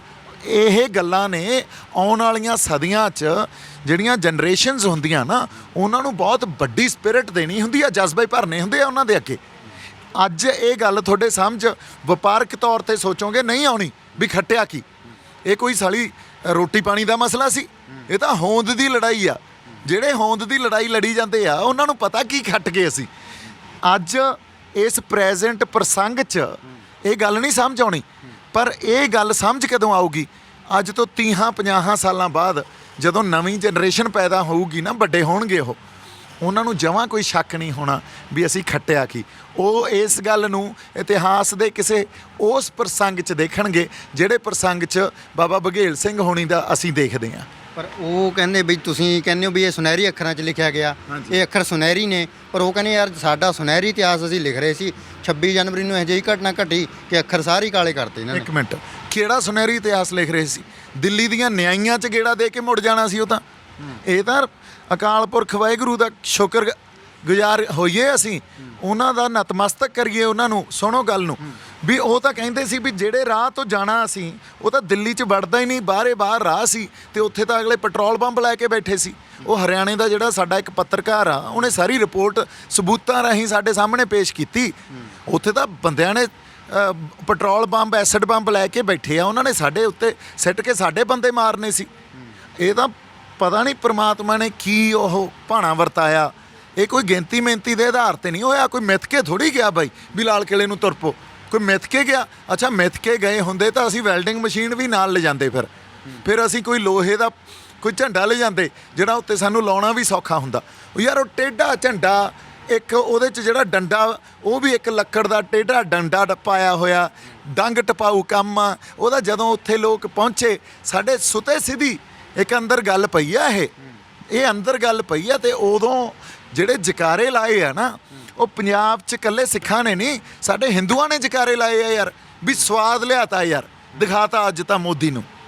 ਉਹ ਗੱਲ ਇਹ ਆ ਵੀ ਪਹਿਲੇ 10-15-20 ਮਿੰਟ ਤਾਂ ਲੋਕ ਵਧਾਈਆਂ ਹੀ ਦੇ ਗਏ ਇੱਕ ਦੂਜੇ ਨੂੰ। ਉਹ ਜਦੋਂ ਫਿਰ ਗੱਲ ਤੁਰ ਪਈ ਸਰਕਾਰ ਤੋਂ ਵੀ ਦੇਖੋ ਇਹ ਤਾਂ ਬਹੁਤ ਗਲਤ ਹੋ ਗਿਆ, ਬਹੁਤ ਗਲਤ ਹੋ ਗਿਆ, ਤੇ ਸਾਡੀ ਲੀਡਰਸ਼ਿਪ ਨੇ ਵੀ ਉਹੀ ਗੱਲ ਕਰਤੀ ਫਿਰ ਸਾਡੇ ਬੰਦੇ ਡਬਲ ਮਾਈਂਡਡ ਹੋ ਗਏ ਹੈ ਨਾ। ਫਿਰ ਉਹ ਇੱਕ ਪੋਪੂਲਰ ਨੈਰੇਟਿਵ ਬਣ ਗਿਆ ਵੀ ਗਲਤ ਹੋ ਗਿਆ। ਲੋਕਾਂ ਨੇ ਉਸ ਪੋਪੂਲਰ ਨੈਰੇਟਿਵ ਦੇ ਪਿੱਛੇ ਜਾਣਾ ਹੁੰਦਾ। ਥੋੜ੍ਹੇ ਕੁ ਦਿਨ ਉਸ ਨੈਰੇਟਿਵ ਤੇ ਰਹੇ, ਫਿਰ ਥੋੜ੍ਹੇ ਦਿਨਾਂ ਬਾਅਦ ਫਿਰ ਵਾਪਸ ਮੁੜ ਆਏ ਵੀ ਗਲਤ ਤਾਂ ਕੁਝ ਹੋਇਆ ਹੀ ਨਹੀਂ ਸੀ। ਸੋ ਗੱਲ ਤਾਂ ਸੁਨਹਿਰੀ ਹੋਈ ਸੀ। ਗੱਲ ਇਹ ਸੀ ਵੀ ਸਾਡੀਆਂ ਲੱਤਾਂ 'ਚ ਜਾਨ ਤੇ ਭਾਰ ਹੋਣਾ ਚਾਹੀਦਾ ਸੀ, ਵੀ ਸਾਡੀਆਂ ਲੱਤਾਂ ਭਾਰ ਝੱਲਦੀਆਂ। ਜੇ ਕਿਤੇ ਅਸੀਂ ਉਹ ਇਹ ਗੱਲ ਮੰਨ ਕੇ ਉੱਥੇ 2 ਦਿਨ ਹੀ ਬਹਿ ਜਾਂਦੇ, ਤੁਸੀਂ ਨਜ਼ਾਰਾ ਤਾਂ ਵੇਖਦੇ। ਉਹ ਇੱਕ ਇਤਿਹਾਸਿਕ ਪਲ ਸੀ। ਉਸ ਇਤਿਹਾਸਿਕ ਪਲ ਦੇ ਹਿਸਾਬ ਨਾਲ ਲੀਡਰਸ਼ਿਪ ਨੇ ਫੈਸਲੇ ਲੈਣੇ ਹੁੰਦੇ ਆ, ਲੀਡਰਸ਼ਿਪ ਨੇ ਟਰਾਂਸੈਂਡ ਕਰਨਾ ਹੁੰਦਾ। ਉਨੀ ਛੇਤੀ ਜਿੰਨੀ ਛੇਤੀ ਇੱਥੇ ਘਟਨਾਵਾਂ ਵਾਪਰਦੀਆਂ ਤੇ ਸਿਚੁਏਸ਼ਨ ਬਦਲਦੀ ਆ, ਉਹ ਉਨੀ ਛੇਤੀ ਉਹਦੇ ਨਾਲ ਟਰਾਂਸੈਂਡ ਨਹੀਂ ਕਰ ਸਕੇ। ਤੇ ਇਸੇ ਕਰਕੇ ਲੀਡਰਸ਼ਿਪ ਨੇ ਉਸ ਘਟਨਾ ਨੂੰ ਐਕਨੋਲੇਜ ਨਹੀਂ ਕੀਤਾ। ਜੇ ਕਿਤੇ ਐਕਨੋਲੇਜ ਵੀ ਕਰ ਦਿੰਦੇ ਨਾ ਵੀ ਸਾਡੇ ਹੀ ਬੰਦੇ ਆ, ਉਹ ਤਾਂ ਕਹਿੰਦੇ ਵੀ ਸਾਡੇ ਬੰਦੇ ਨਹੀਂ ਸੀ ਨਾ। ਜੇ ਕਿਤੇ ਇੰਨੀ ਗੱਲ ਵੀ ਕਹਿ ਦਿੰਦੇ ਵੀ ਸਾਡੇ ਬੰਦੇ ਆ ਤੇ ਅਸੈਂਬਲੀ 'ਚ ਬੰਬ ਸੁੱਟਣ ਵੇਲੇ ਹੋਇਆ ਸੀ, ਹਾਂ, ਜਾਂ ਗਲਤ ਬੰਦਾ ਮਾਰਿਆ ਗਿਆ ਸੀਗਾ। ਹਾਂਜੀ, ਦੇਖੋ ਹੁਣ ਅਗਲੇ ਖੜੇ ਨਾ, ਜ਼ਿੰਮੇਵਾਰੀ ਲਈ ਨਾ। ਅੱਛਾ, ਉਸ ਗੱਲ ਨੇ ਆਜ਼ਾਦੀ 'ਚ ਅੱਜ ਜੇ ਆਪਾਂ ਕਹਿੰਦੇ ਆ ਸ਼ਹੀਦ ਆਜ਼ਮ ਭਗਤ ਸਿੰਘ ਜਾਂ ਸਾਡੇ ਕਰਤਾਰ ਸਿੰਘ ਸਰਾਭਾ, ਉਹ ਪਰਵਾਨੇ ਸੀ ਜਿਹੜੀ ਆਜ਼ਾਦੀ ਦੀ ਬਲਦੀ ਸ਼ਮਾ 'ਚ ਜਦੋਂ ਡਿੱਗੇ ਜਾ ਕੇ, ਤੇ ਉਹ ਸ਼ਮਾ ਨੂੰ ਪਤਾ ਨਹੀਂ ਕਿੰਨੀ ਕੁ ਦੇਰ ਹੋਰ ਬਲਦੀ ਰੱਖ ਗਏ। ਇਹ ਉਹ ਪਰਵਾਨੇ ਸੀ ਨਾ, ਉਹ ਪਤੰਗੇ ਸੀ। ਸੋ ਇਹੀ ਗੱਲਾਂ ਹੁੰਦੀਆਂ ਜਦੋਂ ਤੁਸੀਂ ਖੜਦੇ ਹੋ, ਸਟੈਂਡ ਲੈਂਦੇ ਹੋ, ਤਾਂ ਜਿਹੜੀ ਇੱਕ ਸ਼ਮਾ ਬਲਦੀ ਆ ਨਾ, ਜਿਹੜੀ ਇੱਕ ਤੁਸੀਂ ਅੱਗ ਬਾਲ ਕੇ ਗਏ ਹੋ, ਉਹਨੇ ਪਤਾ ਨਹੀਂ ਕਿੰਨਾ ਕੁ ਸਮਾਂ ਹੋਰ ਬਲਦੇ ਰਹਿਣਾ ਹੁੰਦਾ। ਇਸ ਕਰਕੇ ਲੀਡਰਸ਼ਿਪ ਦੀ ਉਹ ਡਿਊਟੀ ਹੁੰਦੀ ਆ ਵੀ ਉਹ ਗੱਲਾਂ ਤੇ ਪਹਿਰਾ ਦੇਵੇ ਤੇ ਖੜੇ ਗੱਲਾਂ ਤੇ। ਤੁਸੀਂ ਇੱਕ ਗੱਲ ਕਹੀ ਪਿੱਛੇ ਵੀ ਉਹ ਦੱਸਣ ਵੀ ਕਿਹੜਾ ਸੁਨਹਿਰੀ ਅੱਖਰਾਂ ਦੇ ਵਿੱਚ ਲਿਖਿਆ। ਉਹ ਕਹਿੰਦੇ ਸਾਡਾ ਪੀਸਫੁਲੀ ਹੋਣਾ, ਸਾਡਾ ਸ਼ਾਂਤਮਈ ਰਹਿਣਾ ਹੀ ਸਭ ਤੋਂ ਵੱਡਾ ਦੁਨੀਆ ਦੇ ਵਿੱਚ ਇੱਕ ਸੁਨੇਹਾ ਜਾ ਰਿਹਾ। UN ਨੂੰ ਵੀ ਦੇਖ ਰਹੀ ਇਹਨੂੰ ਵੀ ਯਾਰ ਇੰਨੇ ਸ਼ਾਂਤਮਈ ਬੰਦੇ ਅੱਜ ਤੱਕ ਨਹੀਂ ਦੇਖੇ ਗਏ, ਔਰ ਐਡਾ ਵੱਡਾ ਸੰਘਰਸ਼ ਸ਼ਾਂਤਮਈ ਰਹਿ ਕੇ ਲੜ ਰਹੇ ਨੇ। ਉਹ ਆਪਣੇ ਆਪ ਦੇ ਵਿੱਚ ਇੱਕ ਸੁਨਹਿਰੀ ਹੈ। ਆਪਾਂ ਪੀਸਫੁਲੀ ਰਹੇ ਉੱਥੇ। ਤੁਸੀਂ ਮੇਰੀ ਸਪੀਚ ਸੁਣੋ, ਟਰੈਕਟਰ ਤੇ ਖੜ ਕੇ ਲਾਲ ਕਿਲੇ ਤੇ ਸਪੀਚ ਬਾਈ, ਕਿੱਡੀ ਸਿੰਬੋਲਿਕ ਗੱਲ ਆ। ਲਾਲ ਕਿਲੇ 'ਚ ਟਰੈਕਟਰ ਖੜਾ ਪੰਜਾਬ ਦਾ, ਜਿਹੜਾ ਸਾਡੇ ਖੇਤਾਂ 'ਚ ਕਿਤੇ ਹਲ ਵਾਹੁੰਦਾ ਹੋਊਗਾ, ਉਹ ਟਰੈਕਟਰ ਲਾਲ ਕਿਲੇ 'ਚ ਖੜਾ। ਉਹਦੇ ਤੇ ਖੜੇ ਹੋ ਕੇ ਇੱਕ ਇਕੱਲਾ ਦੀਪ ਸਿੱਧੂ ਥੋੜ੍ਹੀ ਸੀ, ਉੱਥੇ ਤਾਂ ਪਤਾ ਨਹੀਂ ਕਿੰਨੇ ਕੁ ਹੋਰ ਬੰਦੇ ਸੀ। ਅੱਛਾ, ਉਹਦੇ ਤੇ ਖੜ ਕੇ ਅਸੀਂ ਇਹ ਕਹਿ ਰਹੇ ਹਾਂ ਵੀ ਅਸੀਂ ਸ਼ਾਂਤਮਈ ਹਾਂ, ਅਸੀਂ ਜਾਬਤੇ 'ਚ ਹਾਂ, ਅਸੀਂ ਹਿੰਸਕ ਨਹੀਂ ਹਾਂ, ਸਾਡੇ ਮਨਾਂ 'ਚ ਹਿੰਸਾ ਹੋ ਹੀ ਨਹੀਂ ਸਕਦੀ। ਸਾਡੀ ਲੀਡਰਸ਼ਿਪ ਕਿਸਾਨ ਲੀਡਰਸ਼ਿਪ ਆ, ਬਜ਼ੁਰਗ ਆਗੂ ਸਾਡੇ ਲੀਡਰ ਆ, ਉਹਨਾਂ ਦੀ ਅਗਵਾਈ 'ਚ ਆਏ ਆ। ਸਾਨੂੰ ਅਗਲਾ ਪ੍ਰੋਗਰਾਮ ਦੇਣ। ਅਗਲਾ ਪ੍ਰੋਗਰਾਮ ਤਾਂ ਕੀ ਦੇਣਾ ਸੀ? ਇਹ ਤਾਂ ਕਹਿ ਕੇ ਵੀ ਲਾਲ ਕਿਲੇ ਚੱਲੋ, ਲਾਲ ਕਿਲੇ ਚੱਲੋ, ਮੁੜ ਕੇ ਉਹ ਜਿਹੜੇ ਗਲਾਂ 'ਚ ਪਰਨੇ ਪਾਏ ਸੀ ਉਹ ਮੂੰਹਾਂ ਤੇ ਵਲੇਟ ਲਏ, ਤੇ ਮੈਨੂੰ ਲੱਗਦਾ ਉਹ ਮਜਨੂ ਕੇ ਢਿੱਲਾਂ ਗੁਰਦੁਆਰਾ ਸਾਹਿਬ ਤੋਂ ਯੂ ਟਰਨ ਲੈ ਗਏ। ਸੋ ਫਿਰ ਕੀ ਕਰ ਸਕਦੇ ਆ ਦੱਸੋ? ਤੁਸੀਂ ਕਹਿ ਦਿੰਦੇ ਹੋ ਵੀ ਅਸੀਂ ਅਗਵਾਈ ਦੇ ਵਿੱਚ ਆ, ਅੱਜ ਵੀ ਤੁਸੀਂ ਕਹਿੰਦੇ ਹੋ ਵੀ ਸਾਡੇ ਕਿਸਾਨ ਲੀਡਰ ਸੂਝਵਾਨ ਨੇ, ਉਹਨਾਂ ਦੀ ਅਗਵਾਈ 'ਚ ਅਸੀਂ ਚੱਲਦੇ ਹਾਂ, ਵੀ ਉਹ ਸ਼ਾਂਤਮਈ ਦੇ ਰਹੇ ਨੇ। ਪਰ ਜਦੋਂ ਉਹ ਲੀਡਰ ਜਦੋਂ ਇਹ ਸ਼ਾਂਤਮਈ ਤਰੀਕੇ ਦੇ ਨਾਲ ਗੱਲਬਾਤ ਕਰਦੇ ਨੇ, ਜਾਂ ਤਾਂ ਤੁਸੀਂ ਕਦੇ ਕਹਿੰਦੇ ਹੋ ਵੀ ਇਸ ਤਰ੍ਹਾਂ ਨਹੀਂ ਮੋਰਚਾ ਜਿੱਤਿਆ ਜਾਣਾ ਜਿਸ ਤਰ੍ਹਾਂ ਇਹ ਲੱਗੇ ਹੋਏ ਨੇ, ਪਰ ਜੇ ਉਹਨਾਂ ਨੇ ਜਿੱਤ ਕੇ ਦਿਖਾ ਦਿੱਤਾ ਜਿਵੇਂ ਉਹ ਲੱਗੇ ਹੋਏ ਨੇ, ਫਿਰ ਦੀਪ ਸਿੱਧੂ ਦੇ ਕੋਲ ਜਵਾਬ ਕੀ ਹੋਣਗੇ? ਗੱਲ ਆਏ ਆ, ਮੈਂ ਤਾਂ ਕਹਿੰਦਾ ਦੀਪ ਸਿੱਧੂ ਦੇ ਜਵਾਬਾਂ ਦੀ ਪਰਵਾਹ ਨਾ ਕਰੋ। ਦੀਪ ਸਿੱਧੂ ਤਾਂ ਇਹ ਕਹੂਗਾ ਵੀ ਬਹੁਤ ਵਧੀਆ ਗੱਲ ਆ ਜੀ, ਜਿੱਤ ਲਿਆ ਤਾਂ, ਹੈ ਨਾ। ਪਰ ਜਿਹੜੀਆਂ ਸਵਾਲ ਆਪਾਂ ਉਠਾਏ ਆ, ਉਹ ਕੋਈ ਬੇਬੁਨਿਆਦ ਉਠਾਏ ਆ ਤਾਂ ਉਹ ਦੱਸੋ। ਕਦੇ ਉਹਨਾਂ ਦਾ ਨਿਰਾਦਰ ਵੀ ਜਿਹੜੀ ਸੰਸਦ ਲਾ ਰਹੇ ਇਸ ਤਰ੍ਹਾਂ ਨਹੀਂ ਆਉਣਾ, ਵੀ ਚੂੜੀ ਟੈਟ ਕਰਨੀ ਪੈਣੀ ਆ ਸਰਕਾਰ ਨੂੰ। ਦੇਖੋ ਹੁਣ ਗੱਲ ਕੀ ਆ, ਅਸੀਂ ਕਾਲ ਦਿੰਨੇ ਆ ਪਾਰਲੀਮੈਂਟ ਘੇਰਨ ਦੀ, ਬਹਿ ਜਾਂਦੇ ਆ ਜੰਤਰ ਮੰਤਰ ਜਾ ਕੇ, ਹੈ ਨਾ। ਅਸੀਂ ਸੰਸਦਾਂ ਲਾ ਲੈਂਦੇ ਆ, ਗਲੇ 'ਚ ਉਹਨਾਂ ਦੇ ਆਇਡੈਂਟੀ ਕਾਰਡ ਪਾ ਲੈਂਦੇ ਆ ਵੀ ਸਾਨੂੰ ਉਹਨਾਂ ਦੀਆਂ ਗੱਡੀਆਂ ਲੈ ਕੇ ਜਾਂਦੀਆਂ, ਉਹ ਟੈਂਟ ਲਾ ਕੇ ਦਿੰਦੇ ਆ, ਉਹ ਕੁਰਸੀਆਂ ਦਿੰਦੇ ਆ, ਉੱਥੇ ਬਹਿ ਕੇ ਅਸੀਂ 4 ਕੁ ਗੱਲਾਂ ਕਰਕੇ ਮੁੜ ਆਉਣੇ ਆ।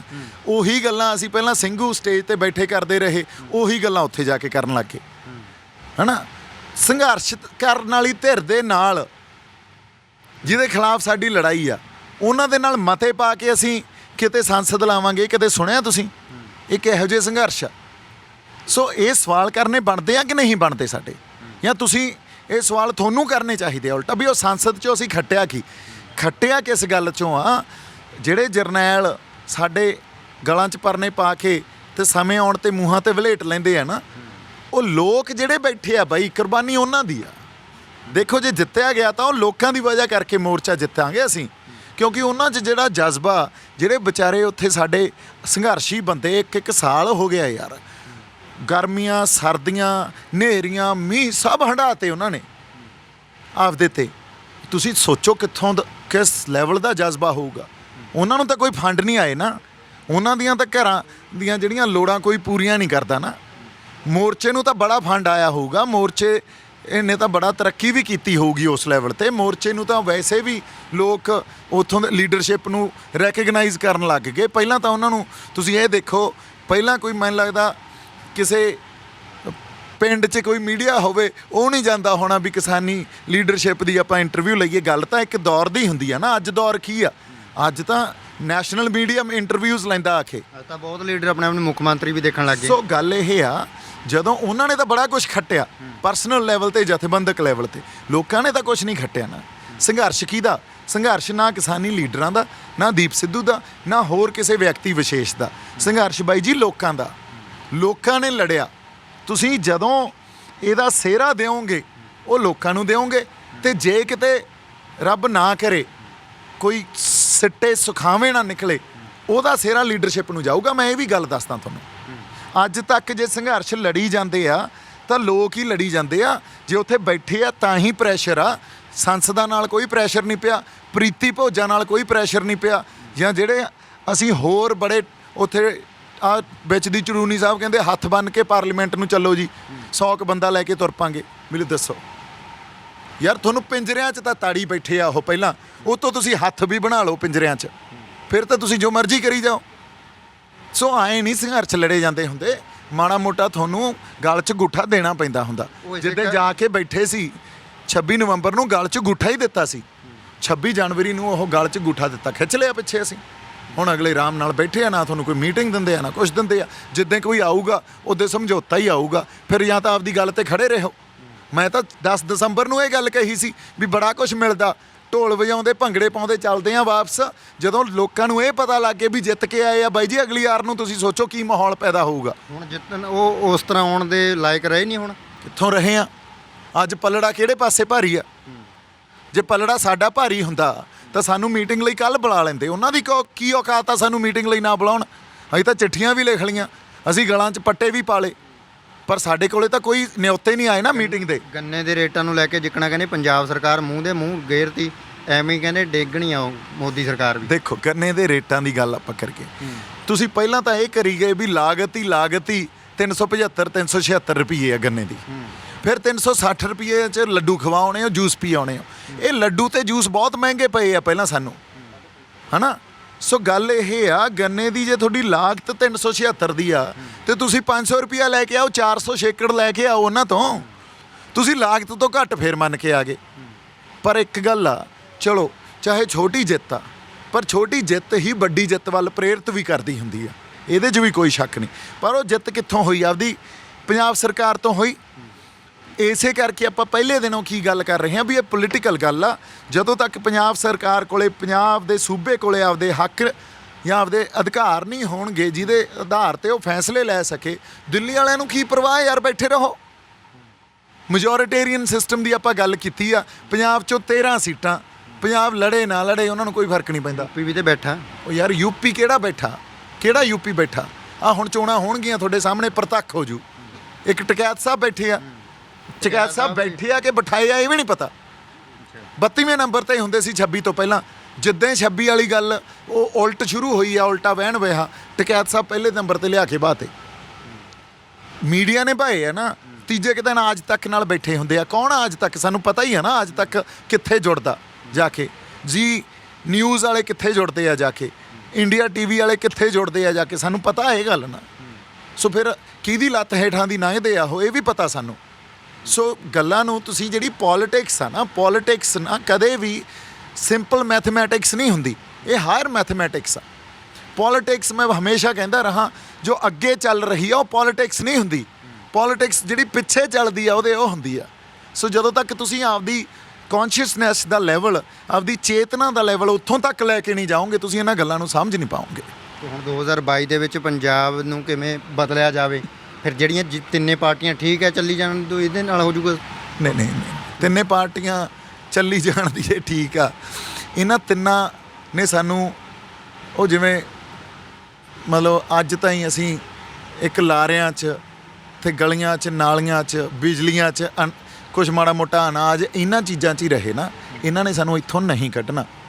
ਇਹ ਗੱਲਾਂ ਤਾਂ ਜਿਹੜੀਆਂ ਇਹ ਤਾਂ ਗੈਰੰਟੀਡ ਹੋਣੀਆਂ ਚਾਹੀਦੀਆਂ।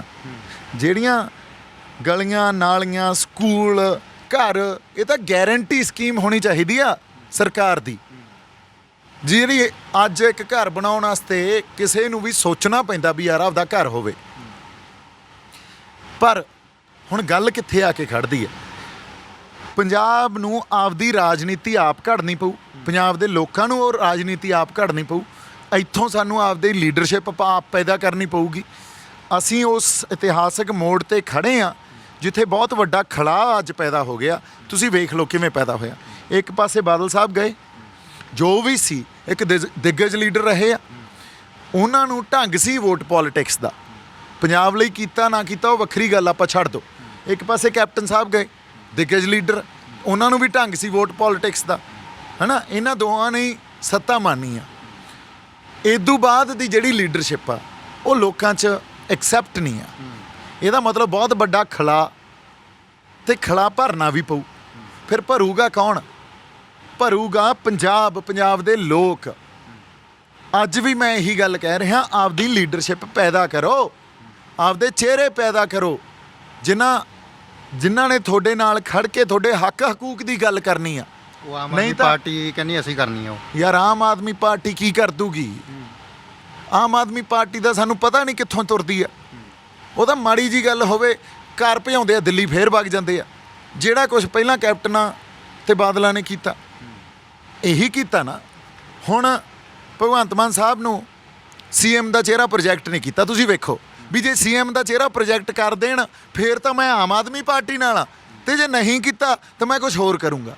ਇਹ ਤਾਂ ਤੁਹਾਡਾ ਆਧਾਰ ਹੀ ਗਲਤ ਹੈ ਯਾਰ। ਫਿਰ ਤੁਸੀਂ ਇਹ ਕਹੋ ਵੀ ਮੈਨੂੰ CM ਦਾ ਚਿਹਰਾ ਪ੍ਰੋਜੈਕਟ ਕਰੋ ਨਾ ਕਰੋ, ਮੈਂ ਤਾਂ ਬਾਈ ਜੀ ਹੋ ਗਿਆ ਆਪਦੇ ਲੋਕਾਂ ਦੇ ਵੱਲ ਦਾ, ਹੈ ਨਾ। ਮੈਂ ਤਾਂ ਹੋ ਗਿਆ ਪੰਜਾਬ। ਤੁਸੀਂ ਉੱਥੇ ਜਾ ਕੇ ਕਾਂਗਰਸ ਤੇ ਅਕਾਲੀਆਂ ਨੂੰ ਟਾਰਗੇਟ ਨਾ ਕਰੋ, ਤੁਸੀਂ ਉੱਥੇ ਜਾ ਕੇ ਭਾਰਤੀ ਸਰਕਾਰ ਨੂੰ ਟਾਰਗੇਟ ਕਰੋ ਜਿਵੇਂ ਪੰਜਾਬ ਨਾਲ ਵਤੀਰਾ ਕਰ ਰਹੀ ਆ ਉਹ।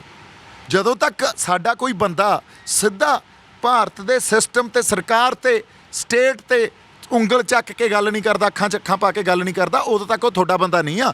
ਉਦੋਂ ਤੱਕ ਤਾਂ ਤੁਹਾਨੂੰ ਉਹ ਐਂਟਰਟੇਨਮੈਂਟ ਦੇ ਰਿਹਾ ਵੀ ਮੈਂ ਅੱਜ ਬਾਦਲਾਂ ਨੂੰ ਖਿੱਚ ਲਿਆ, ਅੱਜ ਕਾਂਗਰਸ ਨੂੰ ਖਿੱਚ ਲਿਆ, ਅੱਜ ਮੈਂ BJP ਨੂੰ ਖਿੱਚ ਲਿਆ। ਇਹ ਗੱਲਾਂ ਨੇ ਸਾਨੂੰ ਕੁਝ ਨਹੀਂ ਦੇਣਾ। ਉਹਨੂੰ ਤੁਸੀਂ ਇਹ ਕਹੋ ਵੀ ਦੇਖੋ ਇਹ ਤਾਂ ਪੰਜਾਬ ਦੀ ਗੱਲ ਕਰ ਰਿਹਾ। ਉਹ ਤੁਹਾਡੇ ਇਮੋਸ਼ਨ ਜ਼ਰੂਰ ਹੋ ਸਕਦੇ ਆ ਐਂਟੀ ਅਕਾਲੀ, ਐਂਟੀ ਕਾਂਗਰਸੀ, ਐਂਟੀ BJP, ਪਰ ਉਹ ਗੱਲ ਅਸਲ ਨਹੀਂ ਆ। ਅਸਲ ਗੱਲ ਤਾਂ ਇਸ ਸਟੇਟ ਦੇ ਅੱਖਾਂ 'ਚ ਅੱਖਾਂ ਪਾ ਕੇ ਗੱਲ ਕਰਨ ਦੀ ਆ ਵੀ ਜਿਵੇਂ ਤੁਸੀਂ ਪੰਜਾਬ ਦੇ ਰਿਸੋਰਸਿਸ ਨੂੰ ਲੁੱਟਿਆ, ਜਿਵੇਂ ਸਾਡੇ ਨਾਲ ਤੁਸੀਂ ਮਤਰੇਈ ਮਾਂ ਵਾਲਾ ਵਤੀਰਾ ਕੀਤਾ, ਜਿਵੇਂ ਤੁਸੀਂ ਸਾਡੇ ਨਾਲ ਕਲੋਨੀਅਲ ਸਟੇਟ ਵਾਂਗੂ ਸਾਨੂੰ, ਜਿਵੇਂ ਅੰਗਰੇਜ਼ ਇਹ ਸਾਰੇ ਖਿੱਤੇ ਨੂੰ ਵਰਤਦੇ ਸੀ ਨਾ ਵੀ ਇੱਥੋਂ ਲੁੱਟ ਖਸੁੱਟ ਕਰਕੇ ਚਲੇ ਜਾਓ, ਤੁਸੀਂ ਸਾਡੇ ਨਾਲ ਉਹ ਕਰ ਰਹੇ ਹੋ ਪਿਛਲੇ 17 ਸਾਲਾਂ ਤੋਂ। ਤੁਸੀਂ ਇਹ ਗੱਲਾਂ ਤੋਂ ਬਾਜ਼ ਆਓ, ਰੋਕੋ। ਤੇ ਇਸੇ ਲਈ ਤੁਹਾਨੂੰ ਆਪਦੀ ਲੀਡਰਸ਼ਿਪ, ਆਪਦੀ ਪੋਲੀਟਿਕਸ ਖੜੀ ਕਰਨੀ ਪੈਣੀ ਆ। ਇਹਨਾਂ ਸਾਰੇ ਜਿਹੜੇ ਪੁਰਾਣੇ ਦਿੱਗਜ ਚਿਹਰੇ ਬੰਦਿਆਂ ਤੋਂ ਖਹਿੜਾ ਛਡਾਓ। ਜਦੋਂ ਤੱਕ ਨਹੀਂ ਛਡਾਉਂਦੇ ਇਹ ਗੱਲਾਂ ਤੁਹਾਨੂੰ ਦੇਣੀਆਂ ਪੈਣਗੀਆਂ। ਅੱਜ ਦੇਈ ਜਾਓ, ਕੱਲ੍ਹ ਦੇਈ ਜਾਓ, ਬਾਈ ਜੀ ਇਹਨਾਂ ਤੋਂ ਖਹਿੜਾ ਛਡਾਉਣਾ ਪਊਗਾ ਤੁਹਾਨੂੰ। 2027 ਦੇ ਵਿੱਚ ਤੱਕ ਮਤਲਬ ਕਿ ਫਿਰ ਤੁਸੀਂ ਹੁਣ ਤਿਆਰੀ ਕਰਨ ਲੱਗ ਗਏ ਹੋ, ਜੇ 22 ਦੀ ਨਹੀਂ ਤਾਂ 27 ਦੀ ਲੀਡਰਸ਼ਿਪ ਪੈਦਾ ਕਰਨ ਦੀ, ਜਾਂ ਫਿਰ ਪਾਰਟੀ ਬਣਾਉਣ ਦੀ ਕੋਸ਼ਿਸ਼ ਤਾਂ ਕਰ। ਕਿਉਂਕਿ ਗੱਲਾਂ ਤੁਸੀਂ ਬਹੁਤ ਵੱਡੀਆਂ ਸਾਰੇ ਕਰਦੇ ਹੋ। ਲੱਖਾ ਸਿਧਾਣਾ ਵੀ ਲੋਕ ਕਹਿੰਦੇ ਕਰਦਾ ਹੈ ਵੀ ਇਹਨਾਂ ਨੇ ਕੁਝ ਨਹੀਂ ਦੇਣਾ। ਦੀਪ ਸਿੱਧੂ ਨੇ ਵੀ ਅੱਜ ਬਹੁਤ ਗੱਲਾਂ ਕੀਤੀਆਂ, ਪਰ ਜਦੋਂ ਅਸੀਂ ਗੱਲ ਕਰਦੇ ਉਹ ਕਹਿੰਦੇ ਨਹੀਂ ਜੀ ਪਾਰਟੀ ਤਾਂ ਨਹੀਂ ਖੜੀ ਕਰਨੀ। ਫਿਰ ਉਹ ਕਹਿੰਦੇ ਫਿਰ ਮੈਂ ਤਾਂ ਕਹਿੰਦਾ ਕਿਉਂ ਨਹੀਂ ਕਰਨੀ। ਮੈਂ ਤਾਂ ਕਹਿੰਦਾ ਅਸੀਂ ਇੱਕ ਸਮਾਜਿਕ ਲੈਵਲ ਤੇ ਵੀ ਪਾਰਟੀ ਖੜੀ ਕਰ ਰਹੇ ਹਾਂ। ਪਾਰਟੀ ਨਹੀਂ, ਜਥੇਬੰਦੀ ਸਮਾਜ ਦੇ ਮਸਲਿਆਂ ਤੇ ਜਿਹੜੀ ਲੜੂਗੀ। ਹੁਣ ਮੇਰਾ ਮੰਨਣਾ ਇਹ ਆ ਵੀ ਸੋਸ਼ਲ ਜਿਹੜੀ ਇੱਕ ਜਥੇਬੰਦੀ ਆ ਨਾ, ਤੁਹਾਡੀ ਸਮਾਜਿਕ ਜਥੇਬੰਦੀ, ਉਹ ਰਾਹ ਅੱਗੇ ਤੁਹਾਡਾ ਵੋਟ ਪੋਲੀਟਿਕਸ ਨੂੰ ਜਾਣ ਦਾ ਵੀ, ਉਹ ਰਾਹ ਤੁਹਾਡਾ ਇੱਕ ਸਮਾਜ 'ਚ ਆਧਾਰ ਬਣਾਉਣ ਦਾ ਵੀ, ਜਾਂ ਸਮਾਜ 'ਚ ਇੱਕ ਰੈਵੋਲਿਊਸ਼ਨ ਲਿਆਉਣ ਦਾ ਵੀ ਆ, ਉਹ ਰਾਹ ਤੁਹਾਡੇ ਇੰਟੈਲੈਕਚੁਅਲ ਪੈਦਾ ਕਰਨ ਦਾ ਵੀ ਆ। ਉੱਥੇ ਤੁਸੀਂ ਪੰਥਕ ਬੰਦਿਆਂ ਨੂੰ ਨਾਲ ਲੈ ਕੇ ਪੰਥਕ ਰਾਜਨੀਤੀ ਜਾਂ ਪੰਥ ਦੇ ਮਸਲੇ 'ਤੇ ਵੀ ਗੱਲ ਕਰ ਸਕਦੇ ਹੋ। ਇਸ ਲਈ ਇੱਕ ਰਾਹ ਤਾਂ ਅਸੀਂ ਇਹ ਅਪਣਾਇਆ ਵੀ ਵਾਰਸ ਪੰਜਾਬ ਦਾ ਇੱਕ ਪਲੇਟਫਾਰਮ ਆਪਾਂ ਤਿਆਰ ਕਰੀਏ। ਉਹ ਆਪਾਂ ਥੋੜ੍ਹੇ ਦਿਨਾਂ 'ਚ ਅਨਾਊਂਸ ਕਰਾਂਗੇ। ਵਾਰਸ ਪੰਜਾਬ ਜਿਹਦਾ ਰਾਜਨੀਤੀ ਨਾਲ ਸਿੱਧਾ ਕੋਈ ਸੰਬੰਧ ਨਹੀਂ, ਪਰ ਉਹਦੇ ਕੋਲੇ ਆਪਦੀ ਇੱਕ ਰਾਜਨੀਤੀ, ਆਪਦੀ ਇੱਕ ਸਮਾਜਿਕ ਧਿਰ, ਆਪਦੀ ਇੱਕ ਪੰਥਕ ਧਿਰ, ਤੇ ਆਪਦੀ ਇੱਕ ਈਵਨ ਲੀਗਲ ਸੈੱਲ ਸਾਡੇ ਬੰਦਿਆਂ ਦੀ ਪੈਰਵਾਈ ਕਰਨ ਵਾਸਤੇ ਇੱਕ ਲਾਅ ਫਰਮ ਵੀ ਹੋਊਗੀ। ਵਾਰਸ ਪੰਜਾਬ ਦੇ ਨੌਜਵਾਨਾਂ ਨੂੰ ਪੰਜਾਬ ਲਈ ਹੀ ਕੰਮ ਕਰੂਗਾ ਕਿਤੇ, ਕਿਉਂਕਿ ਜਥੇਬੰਦੀ ਬਣ ਜਾਂਦੀ ਹੈ ਕਿਤੇ ਵਾਰਸ ਪੰਜਾਬ ਦਾ, ਫਿਰ ਵਾਰਸ ਪੰਜਾਬ ਦਾ ਸਾਈਨ ਕਰਕੇ ਬਾਹਰ ਨੂੰ ਨਾ ਭੇਜੀ ਜਾਵੇ। ਜਿਵੇਂ ਸ਼੍ਰੋਮਣੀ ਅਕਾਲੀ ਦਲ ਅੰਮ੍ਰਿਤਸਰ ਦੇ ਉੱਤੇ ਦੋਸ਼ ਲਾਏ ਜਾਂਦੇ ਸੀਗੇ ਵੀ ਮਾਨ ਸਾਹਿਬ ਨੇ ਤਾਂ ਸਿਰਫ ਪਾਰਟੀ ਇਸੇ ਕਰਕੇ ਰੱਖੀ ਹੋਈ ਸੀ ਵੀ ਜਿਹੜਾ ਪੱਕਾ ਨਹੀਂ ਹੁੰਦਾ ਉਹਨੂੰ ਸਾਈਨ ਕਰਕੇ ਦੇ ਦਿਓ ਪੱਕੇ। ਯਾਰ ਅਸੀਂ ਤਾਂ ਬਈ ਬਾਹਰ ਛੱਡ ਆਉਣ ਵਾਲੇ ਬੰਦੇ ਆ, ਅਸੀਂ ਕਿੱਥੋਂ ਉਹਨਾਂ ਨੂੰ ਕਹਾਂਗੇ ਵੀ ਤੁਸੀਂ ਇੱਥੇ ਸਾਈਨ ਕਰੋ ਲੈਟਰ ਹੈਡ ਬਣਾ ਕੇ ਤੇ ਇਹਨਾਂ ਨੂੰ ਅਸੀਂ ਬਾਹਰ ਭੇਜੀਏ। ਬਾਕੀ ਇਹ ਗੱਲਾਂ ਅਸੀਂ ਦੂਰੋਂ ਬੈਠੇ ਸਮਝ ਕਿਸੇ ਹੋਰ ਢੰਗ ਨਾਲ ਲੈਂਦੇ ਆ ਵੀ ਮਾਨ ਸਾਹਿਬ ਨੇ ਬਾਹਰ ਬੰਦੇ ਐਂ ਭੇਜੇ ਆ ਲੈਟਰ ਹੈਡ ਤੇ ਬਣਾ ਕੇ, ਗੱਲਾਂ ਕੁਝ ਹੋਰ ਹੁੰਦੀਆਂ ਵਿੱਚੋਂ, ਹੈ ਨਾ। ਜਦੋਂ ਬੰਦਿਆਂ ਦੇ ਮਗਰ ਏਜੰਸੀਆਂ ਸਰਕਾਰਾਂ ਪੈਂਦੀਆਂ, ਉਹਨਾਂ ਦੇ ਪਰਿਵਾਰਾਂ ਮਗਰ ਪੈਂਦੀਆਂ, ਫਿਰ ਇੱਥੋਂ ਉਹਨਾਂ ਨੂੰ ਪਾਸੇ ਕਰਨਾ, ਲਾਂਭੇ ਕਰਨਾ, ਉਹ ਵੀ ਇੱਕ ਸਾਡੇ ਬੰਦਿਆਂ ਦੀ ਰਾਖੀ ਕਰਨ ਵਾਲੀ ਗੱਲ ਹੁੰਦੀ ਆ, ਕਿਉਂਕਿ ਇੱਥੋਂ ਤਾਂ ਉਹਨਾਂ ਨੂੰ ਚੱਕ ਜੇਲ੍ਹਾਂ 'ਚ ਹੀ ਸਿੱਟਣਾ।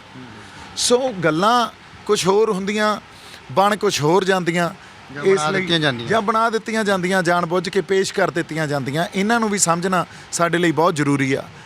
ਅਤੇ ਅਸੀਂ ਆਪਦੇ ਬੰਦਿਆਂ ਨੂੰ ਆਪਦੇ ਨਾਲੋਂ ਤੋੜ ਲੈਂਦੇ ਹਾਂ, ਵੱਖ ਕਰ ਲੈਂਦੇ ਹਾਂ।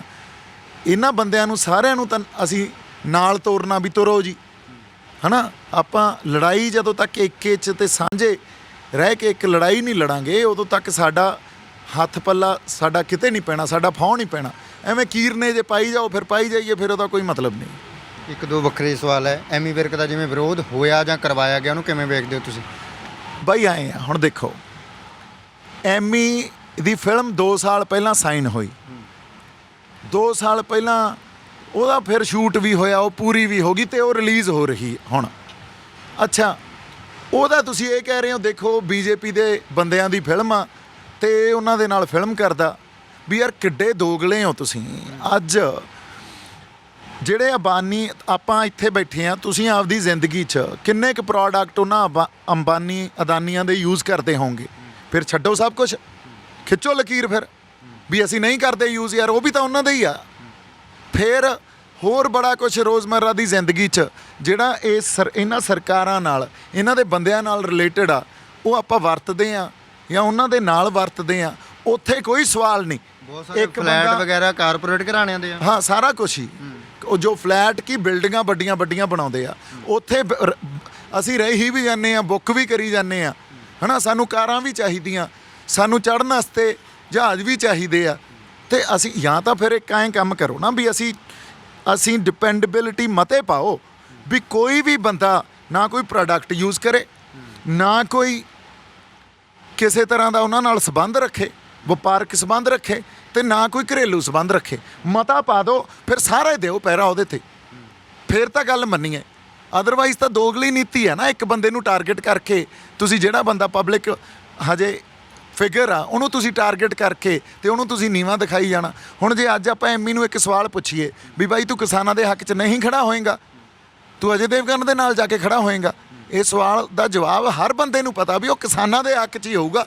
ਅਜੇ ਦੇਵਗਨ ਉਹਦੀ ਮੋਗੇ ਵਾਲੀ ਭੂਆ ਦਾ ਮੁੰਡਾ, ਜਾਂ ਉਹਨੂੰ ਇਹ ਕਹੀਏ ਵੀ ਬਾਈ ਤੂੰ ਪੰਜਾਬ ਦੇ ਹੱਕ 'ਚ ਨਹੀਂ ਖੜਾ ਹੋਏਗਾ, ਇਹ ਵੀ ਪਤਾ ਪੰਜਾਬ ਦੇ ਹੱਕ 'ਚ ਖੜਾ ਹੋਊ।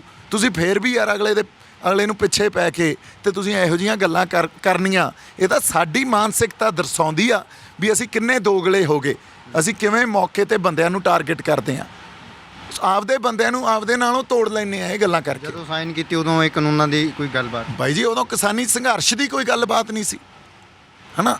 ਸੋ ਗੱਲ ਇਹ ਆ, ਜਦੋਂ ਇਹੀ ਕਰਕੇ ਨਾ ਪ੍ਰੋਪੇਗੈਂਡਾ ਲੈਂਗੁਏਜ ਆ ਜਿਹੜੀ ਸਾਨੂੰ, ਉਹਦੀ ਆਦਤ ਪੈ ਗਈ ਆ ਪ੍ਰੋਪੇਗੈਂਡਾ ਦੀ।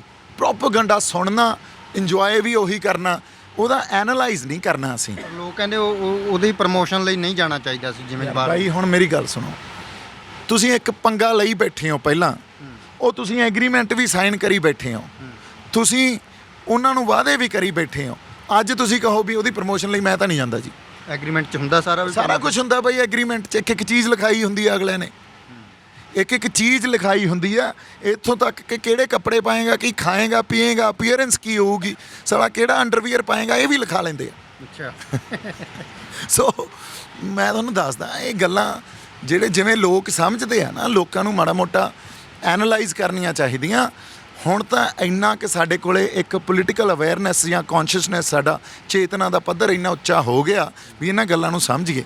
ਜੇ ਨਹੀਂ ਸਮਝਾਂਗੇ ਅਸੀਂ ਆਪ ਹੀ ਆਪਦੇ ਬੰਦਿਆਂ ਨੂੰ ਤੋੜਦੇ ਰਹਾਂਗੇ ਤੇ ਖਤਾ ਖਾਂਦੇ ਰਹਾਂਗੇ। ਲਾਸਟ ਸਵਾਲ ਹੈ, ਗੁਰਦਾਸ ਮਾਨ ਦੇ ਬਿਆਨ ਨੂੰ ਕਿਵੇਂ ਵੇਖਦੇ ਹੋ? ਜਿਵੇਂ ਲਾਡੀ ਸ਼ਾਹ ਨੂੰ ਜੋੜਿਆ ਗਿਆ ਹੈ ਗੁਰੂ ਅਮਰਦਾਸ ਮਹਾਰਾਜ ਜੀ ਦੇ ਨਾਲ ਤੇ ਬਾਅਦ ਵਿੱਚ ਮੁਆਫੀ ਮੰਗੀ ਗਈ ਹੈ। ਦੇਖੋ, ਮਾਨ ਸਾਹਿਬ ਵੀ ਇੱਕ ਸਤਿਕਾਰਯੋਗ ਸ਼ਖਸੀਅਤ ਆ, ਹੈ ਨਾ। ਪੰਜਾਬੀ ਸੱਭਿਆਚਾਰ ਦੇ ਲਈ ਉਹਨਾਂ ਨੇ ਬੜੇ ਗਾਣੇ ਵੀ ਗਾਏ ਆ, ਪਰ ਮਾਨ ਸਾਹਿਬ ਉਸ ਦੌਰ ਦਾ ਵੀ ਸ਼ਿਕਾਰ ਹੋਏ ਆ ਜਦੋਂ KPS ਗਿੱਲ ਨੇ ਇੱਕ ਆਪਰੇਸ਼ਨ ਨਾਈਟ ਡੋਮੀਨੈਂਸ ਚਲਾਤੀ ਸੀ ਤੇ ਉਦੋਂ ਕਲਚਰਲ ਪ੍ਰੋਗਰਾਮਾਂ ਦੇ ਅਧੀਨ ਮਾਨ ਸਾਹਿਬ ਜਾਂ ਸਰਦੂਲ ਸਿਕੰਦਰ ਜਾਂ ਹੰਸਰਾਏ ਹੰਸ ਇਹਨਾਂ ਨੂੰ ਵਰਤਿਆ ਗਿਆ। ਪਰ ਮਾਨ ਸਾਹਿਬ ਨੂੰ ਜਿੱਥੋਂ ਤੱਕ ਮੈਨੂੰ ਇਹ ਪਤਾ ਵੀ ਅਧਿਆਤਮ ਦੀ ਸਮਝ ਤਾਂ ਹੈਗੀ, ਸਪਿਰਚੁਅਲ ਸਮਝ ਤਾਂ ਹੈਗੀ ਆ। ਇੱਕ ਪਾਸੇ ਕੁੱਲ ਕਾਇਨਾਤ ਦਾ ਮਾਲਕ ਅਕਾਲ ਪੁਰਖ ਵਾਹਿਗੁਰੂ ਆਪ, ਇੱਕ ਪਾਸੇ ਕੋਈ ਸਧਾਰਨ ਸਾਧ ਸੰਤ, ਇਹਦਾ ਕੋਈ ਮੁਕਾਬਲਾ ਹੋ ਸਕਦਾ? ਅਧਿਆਤਮ ਲੈਵਲ ਤੇ ਹੋ ਸਕਦਾ? ਨਹੀਂ ਹੋ ਸਕਦਾ, ਹੈ ਨਾ। ਫਿਰ ਇੱਕ ਪਾਸੇ ਗੁਰੂ ਨਾਨਕ ਸਾਹਿਬ ਦੀ ਜੋਤ, ਇੱਕ ਪਾਸੇ ਇੱਕ ਡੇਰਾ, ਇਹਦਾ ਮੁਕਾਬਲਾ ਹੋ ਸਕਦਾ? ਇੱਕ ਪਾਸੇ ਐਡਾ ਸੰਘਰਸ਼, ਐਡਾ ਵੱਡਾ ਇਨਕਲਾਬ, ਮਾਨਵ ਮਨੁੱਖਾਂ ਅਧਿਕਾਰਾਂ ਦੀ ਰੱਖਿਆ ਖਾਤਰ ਲਹੂ ਡੋਲੇ ਗਏ, ਸ਼ਹਾਦਤਾਂ ਦਿੱਤੀਆਂ ਗਈਆਂ, ਸਿੰਘ ਸ਼ਹੀਦ, ਗੁਰੂ ਸਾਹਿਬਜ਼ਾਦੇ, ਕੀ ਕੁਛ। ਇੱਕ ਪਾਸੇ ਫਿਰ ਉਹੀ ਸਾਧ, ਕੋਈ ਮੁਕਾਬਲਾ ਉਸ ਜੋਤ ਦਾ? ਮਾਨ ਸਾਹਿਬ ਨੂੰ ਇਹ ਗੱਲ ਆਪ ਸਮਝਣੀ ਚਾਹੀਦੀ ਸੀ। ਗੁਰੂ ਦੀ ਆਜ਼ਮਤ ਨੂੰ ਅਸੀਂ ਜੇ ਇਹਨਾਂ ਸਾਧਾਂ ਦੇ ਨਾਲ ਰਲਾ ਕੇ ਦੇਖਣ ਲੱਗ ਜਾਈਏ ਫਿਰ ਤਾਂ ਕੋਈ ਗੱਲ ਹੀ ਨਹੀਂ ਰਹਿ ਗਈ ਨਾ। ਫਿਰ ਜਿਹੜੇ ਮਾਨ ਸਾਹਿਬ ਇੱਕ ਪਬਲਿਕ ਪਰਸਨੈਲਿਟੀ ਆ, ਤੁਹਾਡੇ ਲਈ ਸਾਧ ਹੋਊਗਾ, ਉਹ ਕਹਿੰਦੇ ਉਹਨਾਂ ਦੀ ਮਾਨਤਾ ਉਹਨਾਂ ਦੀ ਹੋਊਗੀ। ਹਾਂ। ਪਰ ਇੱਕ ਗੱਲ ਸਮਝੋ, ਅਸੀਂ ਉਹਨਾਂ ਦੀ ਮਾਨਤਾ ਦੀ ਗੱਲ ਨਹੀਂ ਕਰ ਰਹੇ, ਪਰ ਸ਼੍ਰੀ ਗੁਰੂ ਗ੍ਰੰਥ ਸਾਹਿਬ ਜਾਂ ਗੁਰੂ ਨਾਨਕ ਸਾਹਿਬ, ਸ਼੍ਰੀ ਗੁਰੂ ਅਮਰਦਾਸ ਜੀ ਜਾਂ ਆਪਣੇ 10ਵੇਂ ਪਾਤਸ਼ਾਹ ਜੀ ਜਾਂ ਸ਼੍ਰੀ ਗੁਰੂ ਗ੍ਰੰਥ ਸਾਹਿਬ ਦੀ ਜੋ ਆਜ਼ਮਤ ਆ, ਉਹ ਤਾਂ ਸਾਨੂੰ ਪਤਾ ਨਾ ਕਿੱਥੇ ਆ। ਇਹ ਤਾਂ ਦੇਖੋ, ਇਹ ਫਿਲਾਸਫੀਕਲ ਗੱਲ ਸਮਝਦੇ ਆ। ਗੱਲਾਂ ਕਹਿਣ ਨੂੰ ਗੱਲਾਂ ਕਹਿ ਦਈਏ ਆਪਾਂ, ਉਹ ਉਹਨਾਂ ਨੂੰ ਮੰਨਣ, ਆਪਾਂ ਆਪਣੇ ਵਾਲਿਆਂ ਨੂੰ ਮੰਨੀਏ। ਗੁਰੂ 10ਵੇਂ ਪਾਤਸ਼ਾਹ ਨੇ ਕਿਹਾ ਸੀ ਤੁਮਕੋ ਤੁਮਾਰਾ ਖੂਬ ਹਮਕੋ ਹਮਾਰਾ ਖੂਬ। ਪਰ ਆਪਾਂ ਫਿਲਾਸਫੀਕਲ ਗੱਲ ਸਮਝੀਏ ਇਹਦੇ 'ਚ, ਜਿਹੜੀ ਗੱਲ ਸਮਝ ਆਉਣੀ ਚਾਹੀਦੀ ਆ। ਤੁਸੀਂ ਸਿੱਖ ਇਤਿਹਾਸ ਦੀ ਗੱਲ ਮੈਨੂੰ ਦੱਸੋ, ਕਿਤੇ ਕੋਈ ਨੁਕਸ ਕੱਢ ਸਕਦੇ ਹੋ ਸਿੱਖ ਇਤਿਹਾਸ 'ਚ? ਕਿਤੇ ਅਸੀਂ ਨਿੱਜ ਲਈ ਲੜੇ ਹੋਈਏ? ਕਿਤੇ ਅਸੀਂ ਆਪਦਿਆਂ ਓਨਲੀ ਆਪਦੇ ਬੰਦਿਆਂ ਦੇ ਹੱਕਾਂ ਖਾਤਰ ਲੜੇ ਹੋਈਏ? ਕਿਤੇ ਅਸੀਂ ਆਪਦੇ ਅਕੀਦੇ ਤੋਂ ਡੋਲੇ ਹੋਈਏ? ਕੋਈ ਨੁਕਸ ਕੱਢ ਦਿਓ, ਨਹੀਂ ਨਿਕਲਦਾ, ਹੈ ਨਾ। ਫਿਰ ਸਾਡਾ ਵਿਸ਼ਵਾਸ ਕਿੱਥੇ ਆ? ਸਾਡਾ ਵਿਸ਼ਵਾਸ ਅੱਜ ਸ਼੍ਰੀ ਗੁਰੂ ਗ੍ਰੰਥ ਸਾਹਿਬ 'ਚ, ਜਿਹੜੀ ਗੁਰੂ ਨਾਨਕ ਸਾਹਿਬ ਦੀ ਜੋਤ ਆ। ਜਦੋਂ ਇਹੋ ਜਿਹੀ ਮਨੁੱਖੀ ਅਧਿਕਾਰਾਂ ਦੀ ਰਾਖੀ ਕਰਨ ਵਾਲੀ ਕੌਮ ਤੇ ਉਹਦੇ ਵਿਸ਼ਵਾਸ ਨੂੰ ਤੁਸੀਂ ਤੋੜਤਾ ਤੇ ਉਹਨੂੰ ਮਿਲਾਤਾ ਤੁਸੀਂ ਕਿਸੇ ਸਾਧ ਦੇ ਨਾਲ, ਫਿਰ ਤੁਸੀਂ ਗੱਲ ਕੀ ਕਰ ਰਹੇ ਹੋ? ਉਹ ਮਨੁੱਖੀ ਅਧਿਕਾਰਾਂ ਵਾਲੀ ਕੌਮ ਨੂੰ ਇੱਕ ਲਿਆ ਕੇ ਇੱਕ ਬਹੁਤ ਵੱਡੇ ਅਕੀਦੇ ਤੋਂ ਜਾਂ ਉੱਥੋਂ ਦੇ ਰਹਿੰਦੇ ਹੋਏ ਲੋਕਾਂ ਨੂੰ ਇੱਕ ਬਹੁਤ ਨੀਵੇਂ ਅਕੀਦੇ ਦੇ ਨਾਲ ਜੋੜ ਰਹੇ ਹੋ। ਯਾਰ ਅਸੀਂ ਤਾਂ ਸਰਬੱਤ ਦਾ ਭਲੇ ਦੀ ਗੱਲ ਕਰਦੇ ਹਾਂ, ਮਾਨਸ ਕੀ ਜਾਤ ਸਭੇ ਇੱਕੋ ਪਹਿਚਾਨ ਬੋ ਦੀ ਗੱਲ ਕਰਦੇ ਹਾਂ, ਹੈ ਨਾ। ਅਸੀਂ ਜਿਹੜੀ ਗੱਲ ਵਿਚਾਰਧਾਰਾ ਗੁਰੂ ਨਾਨਕ ਸਾਹਿਬ ਦੀ ਲੈ ਕੇ ਆਏ ਹਾਂ, ਕੁੱਲ ਕਾਇਨਾਤ ਦੀ ਗੱਲ ਕਰਦੇ ਹਾਂ। ਜੇ ਇਹ ਕਹਿੰਦੇ ਆ ਗੁਰੂ ਤੇਗ ਬਹਾਦਰ ਸਾਹਿਬ ਨੂੰ ਹਿੰਦ ਦੀ ਚਾਦਰ, ਉਹ ਤਾਂ ਜਗਤ ਦੀ ਚਾਦਰ ਸੀ। ਜੇ ਕਿਤੇ ਉੱਦੇ ਹਿੰਦੂ ਦਾ ਰਾਜ ਹੁੰਦਾ ਤੇ ਮੁਸਲਮਾਨਾਂ ਦਾ 5 ਨਵਾਜੀ ਉਹਨਾਂ ਨੇ ਛੜਾਈ ਹੁੰਦੀ, ਉਹਨਾਂ ਨੇ ਫਿਰ ਵੀ ਉਹੀ ਸ਼ਹਾਦਤ ਦੇਣੀ ਸੀ। ਇਹ ਥੋੜੀ ਵੀ ਉਦੋਂ ਫਿਰ ਗੁਰੂ ਸਾਹਿਬ ਕਹਿੰਦੇ ਨਹੀਂ ਮੈਂ ਮੁਸਲਮਾਨਾਂ ਵਾਸਤੇ ਸ਼ਹਾਦਤ ਨਹੀਂ ਦਿੰਦਾ ਪਰ ਮੈਂ ਹਿੰਦੂਆਂ ਵਾਸਤੇ ਸ਼ਹਾਦਤ ਦੇਵਾਂਗਾ। ਇਹ ਤਾਂ ਗੱਲ ਨਹੀਂ ਸੀ ਨਾ। ਉਹਨਾਂ ਨੇ ਕੀ ਗੱਲ ਕਹੀ ਵੀ ਮੈਂ ਮਨੁੱਖੀ ਅਧਿਕਾਰਾਂ ਦੀ ਉਲੰਘਣਾ ਨਹੀਂ ਦੇਖ ਸਕਦਾ, ਚਾਹੇ ਮੇਰੇ ਪਹਿਲੇ ਗੁਰੂ ਨੇ ਜਨੇਊ ਦਾ ਵਿਰੋਧ ਕੀਤਾ, ਪਰ ਅੱਜ ਇਹ ਜੇ ਧੱਕੇ ਨਾਲ ਤੂੰ ਲਾਹੇਗਾ ਇਹ ਨਹੀਂ ਹੋਣ ਦੇਣਾ। ਸੋ ਤੁਸੀਂ ਉਸ ਕੌਮ ਨੂੰ ਇੱਕ ਨੀਵੇਂ ਪੱਧਰ ਤੇ ਲਿਆ ਕੇ ਖੜਾ ਕਰਕੇ ਤੇ ਕਿਸੇ ਆਮ ਸਾਧ ਨਾਲ ਜੋੜ ਦਿੰਦੇ ਹੋ, ਜਿਹੜੀ ਕੌਮ ਨੇ ਕਦੇ ਆਪਦੇ ਖਾਤਰ ਤਾਂ ਕੁਝ ਲੜਿਆ ਹੀ ਨਹੀਂ ਯਾਰ ਅਸੀਂ। ਫਿਰ ਤੁਸੀਂ ਦੱਸੋ, ਫਿਰ ਅਸੀਂ ਇਹ ਗੱਲ ਐਜ਼ ਅ ਹਿਊਮਨ ਬੀਇੰਗ, ਤੁਸੀਂ ਐਜ਼ ਅ ਸਿੱਖ ਨਾ ਸੋਚੋ, ਐਜ਼ ਅ ਹਿਊਮਨ ਬੀਇੰਗ ਸੋਚੋ। ਜਿਹੜੀ ਕੌਮ ਲੜੀ ਹੀ ਦੂਜਿਆਂ ਖਾਤਰ ਆ, ਉਹਨਾਂ ਦੇ ਹੱਕ ਹਕੂਕ ਖਾਤਰ ਆ, ਉਹ ਕੌਮ ਨੂੰ ਅੱਜ ਤੁਸੀਂ ਅਸਿਮੀਲੇਟ ਕਰ ਦੇਣਾ, ਮਿਲਾਵਟ ਕਰ ਦੇਣੀ ਉਹਦੀ ਇਹਨਾਂ ਡੇਰਿਆਂ ਤੇ ਸਾਧਾਂ 'ਚ, ਇਹ ਕਿਤੇ ਚੰਗੀ ਗੱਲ ਆ? ਫਿਰ ਇਹ ਚੰਗੀ ਗੱਲ ਨਹੀਂ ਆ। ਫਿਲਾਸਫੀਕਲੀ ਗੱਲ ਤਾਂ ਸੋਚੋ ਯਾਰ। ਇਹ ਅਚਨਚੇਤ ਹੋਇਆ ਲੱਗਦਾ ਜਾਂ ਮਾਨ ਸਾਹਿਬ ਨੇ ਕੀਤਾ ਅਚਨਚੇਤ? ਉਹਨਾਂ ਨੂੰ ਇਹ ਗੱਲ ਸਮਝ ਨਹੀਂ ਆਈ, ਪਰ ਇਹਦੇ ਤੇ ਵਿਰੋਧ ਹੋਣਾ ਬਹੁਤ ਜ਼ਰੂਰੀ ਸੀ। ਜਾਗਦੀਆਂ ਜ਼ਮੀਰਾਂ ਵਾਲਿਆਂ ਨੇ ਜਿਨ੍ਹਾਂ ਨੂੰ ਜਿਸ ਗੱਲ ਦੀ ਸਮਝ ਆ ਉਹਨਾਂ ਨੇ ਵਿਰੋਧ ਕੀਤਾ, ਪਰ ਮਾਨ ਸਾਹਿਬ ਹਜੇ ਵੀ ਸਤਿਕਾਰਯੋਗ ਆ। ਮਾਫੀ ਮੰਗ ਕੇ ਉਹਨਾਂ ਨੇ, ਮੈਨੂੰ ਐਂ ਲੱਗਦਾ ਜਿਹੜਾ ਮਾਫੀ ਘਰੇ ਬੈਠ ਕੇ ਤਾਂ ਉਹਨਾਂ ਨੇ ਮੰਗੀ ਆ, ਉਹਨਾਂ ਨੂੰ ਦਰਬਾਰ ਸਾਹਿਬ ਜਾ ਕੇ ਨਤਮਸਤਕ ਹੋਣਾ ਚਾਹੀਦਾ, ਸੰਗਤ ਦੇ ਸਾਹਮਣੇ ਮਾਫੀ ਮੰਗਣੀ ਚਾਹੀਦੀ ਆ ਵੀ ਮੇਰੇ ਤੋਂ ਇਸ ਗੁਰੂ ਦੀ ਸ਼ਰਨ 'ਚ ਆ ਕੇ ਮੈਂ ਮਾਫੀ ਮੰਗਦਾ, ਮੇਰੇ ਤੋਂ ਗਲਤੀ ਹੋਈ ਆ। ਤੇ ਇਸ ਗਲਤੀ ਨੂੰ ਅਦਰਵਾਈਜ਼ ਇਹ ਕੀ ਗੱਲ ਹੋਈ ਯਾਰ ਵੀ ਉਹ ਵੀ ਭੱਲਾ ਪਰਿਵਾਰ 'ਚੋਂ ਸੀ, ਉਹ ਵੀ ਭੱਲਾ, ਇੱਥੇ ਯਾਰ ਚਲੋ ਆਪਾਂ ਕਿਸੇ ਨੂੰ ਇਨਸਲਟ, ਇੱਥੇ ਕਿੰਨੇ ਭੱਲਾ ਪਰਿਵਾਰ ਤੁਰੇ ਫਿਰਦੇ ਆ ਯਾਰ, ਫਿਰ ਤਾਂ ਸਾਰੇ ਆਪਾਂ ਗੁਰੂ ਦੇ ਲੈਵਲ ਤੇ ਲੈ ਜਾਈਏ, ਇਹ ਕੀ ਗੱਲ ਬਣੀ। ਨਾਲੇ ਗੁਰੂ ਸਾਹਿਬ ਨੇ ਬਰਾਦਰੀਆਂ ਨੂੰ ਤਾਂ ਉਹਨਾਂ ਨੇ ਚੋਟ ਕੀਤੀ ਜਾਂ ਹੋਰ ਚੀਜ਼ਾਂ ਨੂੰ, ਜਾਤ ਪਾਤਾਂ ਨੂੰ। ਨਹੀਂ, ਪਤਾ ਕੀ ਆ, ਗੁਰੂ ਨੂੰ ਤੁਸੀਂ ਇੱਕ ਇਲਾਹੀ ਉਹਦੀ ਅਜ਼ਮਤ ਤੋਂ ਲਿਆ ਕੇ ਇਨਸਾਨੀ ਤੌਰ ਤੇ ਦੇਖਣਾ, ਫਿਰ ਤਾਂ ਗੁਰੂ ਰਹਿ ਹੀ ਨਹੀਂ ਗਿਆ ਨਾ। ਫਿਰ ਉਹਦੀ ਇਲਾਹੀ ਅਜ਼ਮਤ ਨੂੰ ਬਰਕਰਾਰ ਰੱਖਦੇ ਹੋਏ ਗੁਰੂ ਨੂੰ ਦੇਖਣਾ ਪਊਗਾ, ਫੇਰ ਹੀ ਅਧਿਆਤਮ 'ਚ ਤੁਸੀਂ ਪੈਰ ਧਰ ਸਕਦੇ ਹੋ। ਜੇ ਤੁਸੀਂ ਉਹਦੀ ਇਲਾਹੀ ਅਜ਼ਮਤ ਨੂੰ ਸਮਝ ਹੀ ਨਹੀਂ ਪਾ ਰਹੇ ਤੇ ਤੁਸੀਂ ਕਹਿੰਦੇ ਹੋ ਵੀ ਮੈਂ ਸਪਿਰਚੁਅਲ ਹਾਂ ਜਾਂ ਮੈਂ ਅਧਿਆਤਮਕ ਇੱਕ ਜ਼ਿੰਦਗੀ ਦਾ ਬਾਸ਼ਿੰਦਾ, ਫਿਰ ਉਹਦੇ 'ਚ ਸੱਚ ਨਹੀਂ ਲੱਗਦਾ। ਪਰ ਮੈਂ ਮਾਨ ਸਾਹਿਬ ਦੀ ਗੱਲ ਨਹੀਂ ਕਰ ਰਿਹਾ, ਇਹ ਮਾਨ ਸਾਹਿਬ ਨਾਲ ਨਹੀਂ ਜੋੜ ਰਿਹਾ, ਪਰ ਮੈਂ ਗੁਰੂ ਦੀ ਅਜ਼ਮਤ ਦੀ ਗੱਲ ਜਿਹੜੀ ਦੱਸ ਰਿਹਾ, ਉਹਨੂੰ ਗੁਰੂ ਦੀ ਅਜ਼ਮਤ ਨੂੰ ਇਲਾਹੀ ਅਜ਼ਮਤ ਦੇ ਹਿਸਾਬ ਨਾਲ ਦੇਖੋ, ਦੁਨਿਆਵੀ ਗੱਲ ਦੇ ਹਿਸਾਬ ਨਾਲ ਨਾ ਜੋੜੋ ਉਹਨੂੰ। ਤੁਸੀਂ ਗੁਰੂ ਸਾਹਿਬਾਨਾਂ ਦੀ ਗੱਲ ਕਰਦੇ, ਫਿਲੋਸਫੀ ਦੀ ਗੱਲ ਕਰਦੇ ਹੋ, ਇਤਿਹਾਸ ਦੀ ਗੱਲ ਕਰਦੇ ਹੋ, ਸੰਤ ਭਿੰਡਰਾਂ ਵਾਲਿਆਂ ਦੀ ਸੋਚ ਦੀ ਗੱਲ ਕਰਦੇ ਹੋ। ਲੋਕ ਹਮੇਸ਼ਾ ਇੱਕ ਸਵਾਲ ਇਹ ਵੀ ਚੱਕਦੇ ਨੇ, ਉਹ ਕਹਿੰਦੇ ਗੁਰਬਾਣੀ ਤੇ ਸਿੱਖੀ ਦਾ ਪਹਿਲਾ ਸਟੈਪ ਹੈ ਸਿੱਖੀ ਸਰੂਪ ਕੇਸਾਧਾਰੀ ਹੋਣਾ, ਪਰ ਜਦੋਂ ਕਹਿੰਦੇ ਜੇਲ੍ਹ 'ਚੋਂ ਬਾਹਰ ਆਇਆ ਦੀਪ ਸਿੱਧੂ, ਅਸੀਂ ਤਾਂ ਸੋਚਿਆ ਵੀ ਚੱਲ ਹੁਣ ਦਸਤਾਰ ਬੰਨ੍ਹ ਕੇ ਪੂਰਾ ਪਗੜੀ ਧਾਰੀ ਹੋ ਕੇ ਆਓਗੇ, ਪਰ ਤੁਸੀਂ ਤੇ ਕਲੀਨ ਸ਼ੇਪ ਸੀਗੇ। ਨਹੀਂ ਦੇਖੋ, ਹਾਲਾਂਕਿ ਮੈਂ ਸ਼ੇਵ ਤਾਂ ਕਦੇ ਕੀਤੀ ਨਹੀਂ, ਪਰ ਐਨੀਵੇਜ਼ ਉਹ ਗੱਲ ਨਹੀਂ ਆ।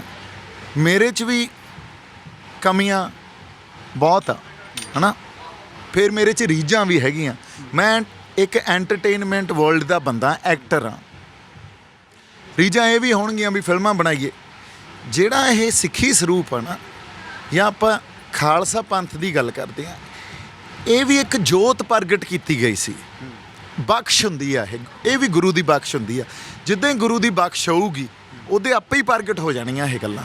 ਜਦੋਂ ਤੱਕ ਉਦਮ ਕਰਨ ਦੀ ਵੀ ਤਾਂ ਗੁਰੂ ਸਾਹਿਬ ਨੇ ਗੱਲ ਕੀਤੀ ਹੈ ਕੀਤੀ ਆ, ਪਰ ਮੈਂ ਉਹੀ ਕਹਿਣਾ ਨਾ, ਮੇਰੇ 'ਚ ਹਜੇ ਕਮੀਆਂ, ਮੈਂ ਪਰਪੱਕ ਕਿਵੇਂ ਹੋ ਸਕਦਾ। ਕੁਰਬਾਨੀਆਂ ਦੀ ਤੁਸੀਂ ਗੱਲ ਕਰਦੇ ਹੋ, ਪਹਿਲੀ ਕੁਰਬਾਨੀ ਆਪਣੇ ਸਰੀਰ ਦੀ, ਜੇ ਤੁਸੀਂ ਇਹਨੂੰ ਚਾਹੁੰਦੇ ਵੀ ਨਹੀਂ ਇਹ ਕੁਰਬਾਨੀਆਂ ਦੇ ਦੋਵੇ, ਨਹੀਂ ਭਾਈ ਐਂਟਰਟੇਨਮੈਂਟ ਵਾਲੀ ਜਾਂ ਹੋਰ, ਮੈਂ ਤੁਹਾਨੂੰ ਦੱਸਦਾ, ਬੇਈਮਾਨੀ ਦੇ ਆਧਾਰ ਤੇ ਹੋਵੇ ਉਹ ਕੋਈ ਕੁਰਬਾਨੀ ਨਹੀਂ ਨਾ ਹੋਈ। ਜਦੋਂ ਮੈਂ ਅੰਦਰੋਂ ਸੰਪੂਰਨ ਤੌਰ ਤੇ ਇਹ ਮਹਿਸੂਸ ਕੀਤਾ ਵੀ ਹੁਣ ਮੈਂ ਸਾਬਤ ਸੂਰਤ ਹੋਣਾ, ਇਹ ਉਦਾਂ ਹੀ ਗੱਲ ਜਚੂਗੀ। ਅੱਜ ਜੇ ਮੈਂ ਰੀਝਾਂ ਅੰਦਰ ਲਈ ਫਿਰਾਂ ਵੀ ਯਾਰ ਮੈਂ ਤਾਂ ਯਾਰ ਫਿਲਮਾਂ ਕਰਨੀਆਂ ਸੀ, ਮੈਂ ਤਾਂ ਯਾਰ ਐਂ ਹਜੇ ਨਾ ਫਲਾਨਾ ਰੋਲ ਕਰਨਾ ਸੀ, ਮੈਂ ਤਾਂ 2-4 ਫਿਲਮਾਂ ਹੋਰ ਹਜੇ ਕਰਨੀਆਂ ਸੀ, 10 ਫਿਲਮਾਂ ਹੋਰ ਕਰਨੀਆਂ ਸੀ, ਇਹ ਰੀਝਾਂ ਅੰਦਰ ਪਾਲੀ ਫਿਰਾਂ ਤੇ ਉੱਤੋਂ ਮੈਂ ਸਾਬਤ ਸੂਰਤ ਹੋਏ ਫਿਰਾਂ, ਉਹਦਾ ਕੋਈ ਮਤਲਬ ਨਹੀਂ ਨਾ ਫਿਰ। ਸੋ ਇਸੇ ਕਰਕੇ ਸਿੰਘ ਜੀ ਦੀ ਫਿਲਾਸਫੀ ਜਾਂ ਉਹਨਾਂ ਦਾ ਇਤਿਹਾਸ ਤਾਂ ਰੀਝਾਂ ਵੱਲ ਤਾਂ ਜਾ ਜੀ, ਉਹਨਾਂ ਸ਼ਖਸੀਅਤਾਂ, ਉਹਨਾਂ ਰੂਹਾਂ ਦੀ, ਉਹਨਾਂ ਸ਼ਹੀਦਾਂ ਸਿੰਘਾਂ ਦੀ ਆਪਾਂ ਰੀਸ ਕਰ ਲਾਂਗੇ 2-4 ਗੱਲਾਂ ਕਰਕੇ, ਜਾਂ 2 ਮਹੀਨੇ 3 ਮਹੀਨੇ ਜੇਲ੍ਹਾਂ ਕੱਟ ਕੇ ਉਹਨਾਂ ਦੀ ਰੀਸ ਕਿੱਥੋਂ ਕਰ ਲਾਂਗੇ? ਕਿੱਥੇ ਮਿਲਾਈ ਜਾਂਦੇ ਹੋ ਤੁਸੀਂ ਹਜੇ, ਹੈ ਨਾ। ਜੇ ਉਹ ਚਿਣਗ ਜਦੋਂ ਅੰਦਰ ਲਾਉਣਗੇ, ਉਹ ਗੁਰੂ ਸਾਹਿਬ ਹੀ ਲਾਉਣਗੇ। ਜੇ ਉਹਨਾਂ ਨੇ ਇੰਨੀ ਕੁ ਸੇਵਾ ਲਾਈ ਆ, ਉਹ ਸੇਵਾ ਵੀ ਉਹਨਾਂ ਨੇ ਲਾਉਣੀ ਆ। ਵਿਸ਼ਵਾਸ ਕਰ ਦਿਓ ਇਹਦੇ ਲਈ।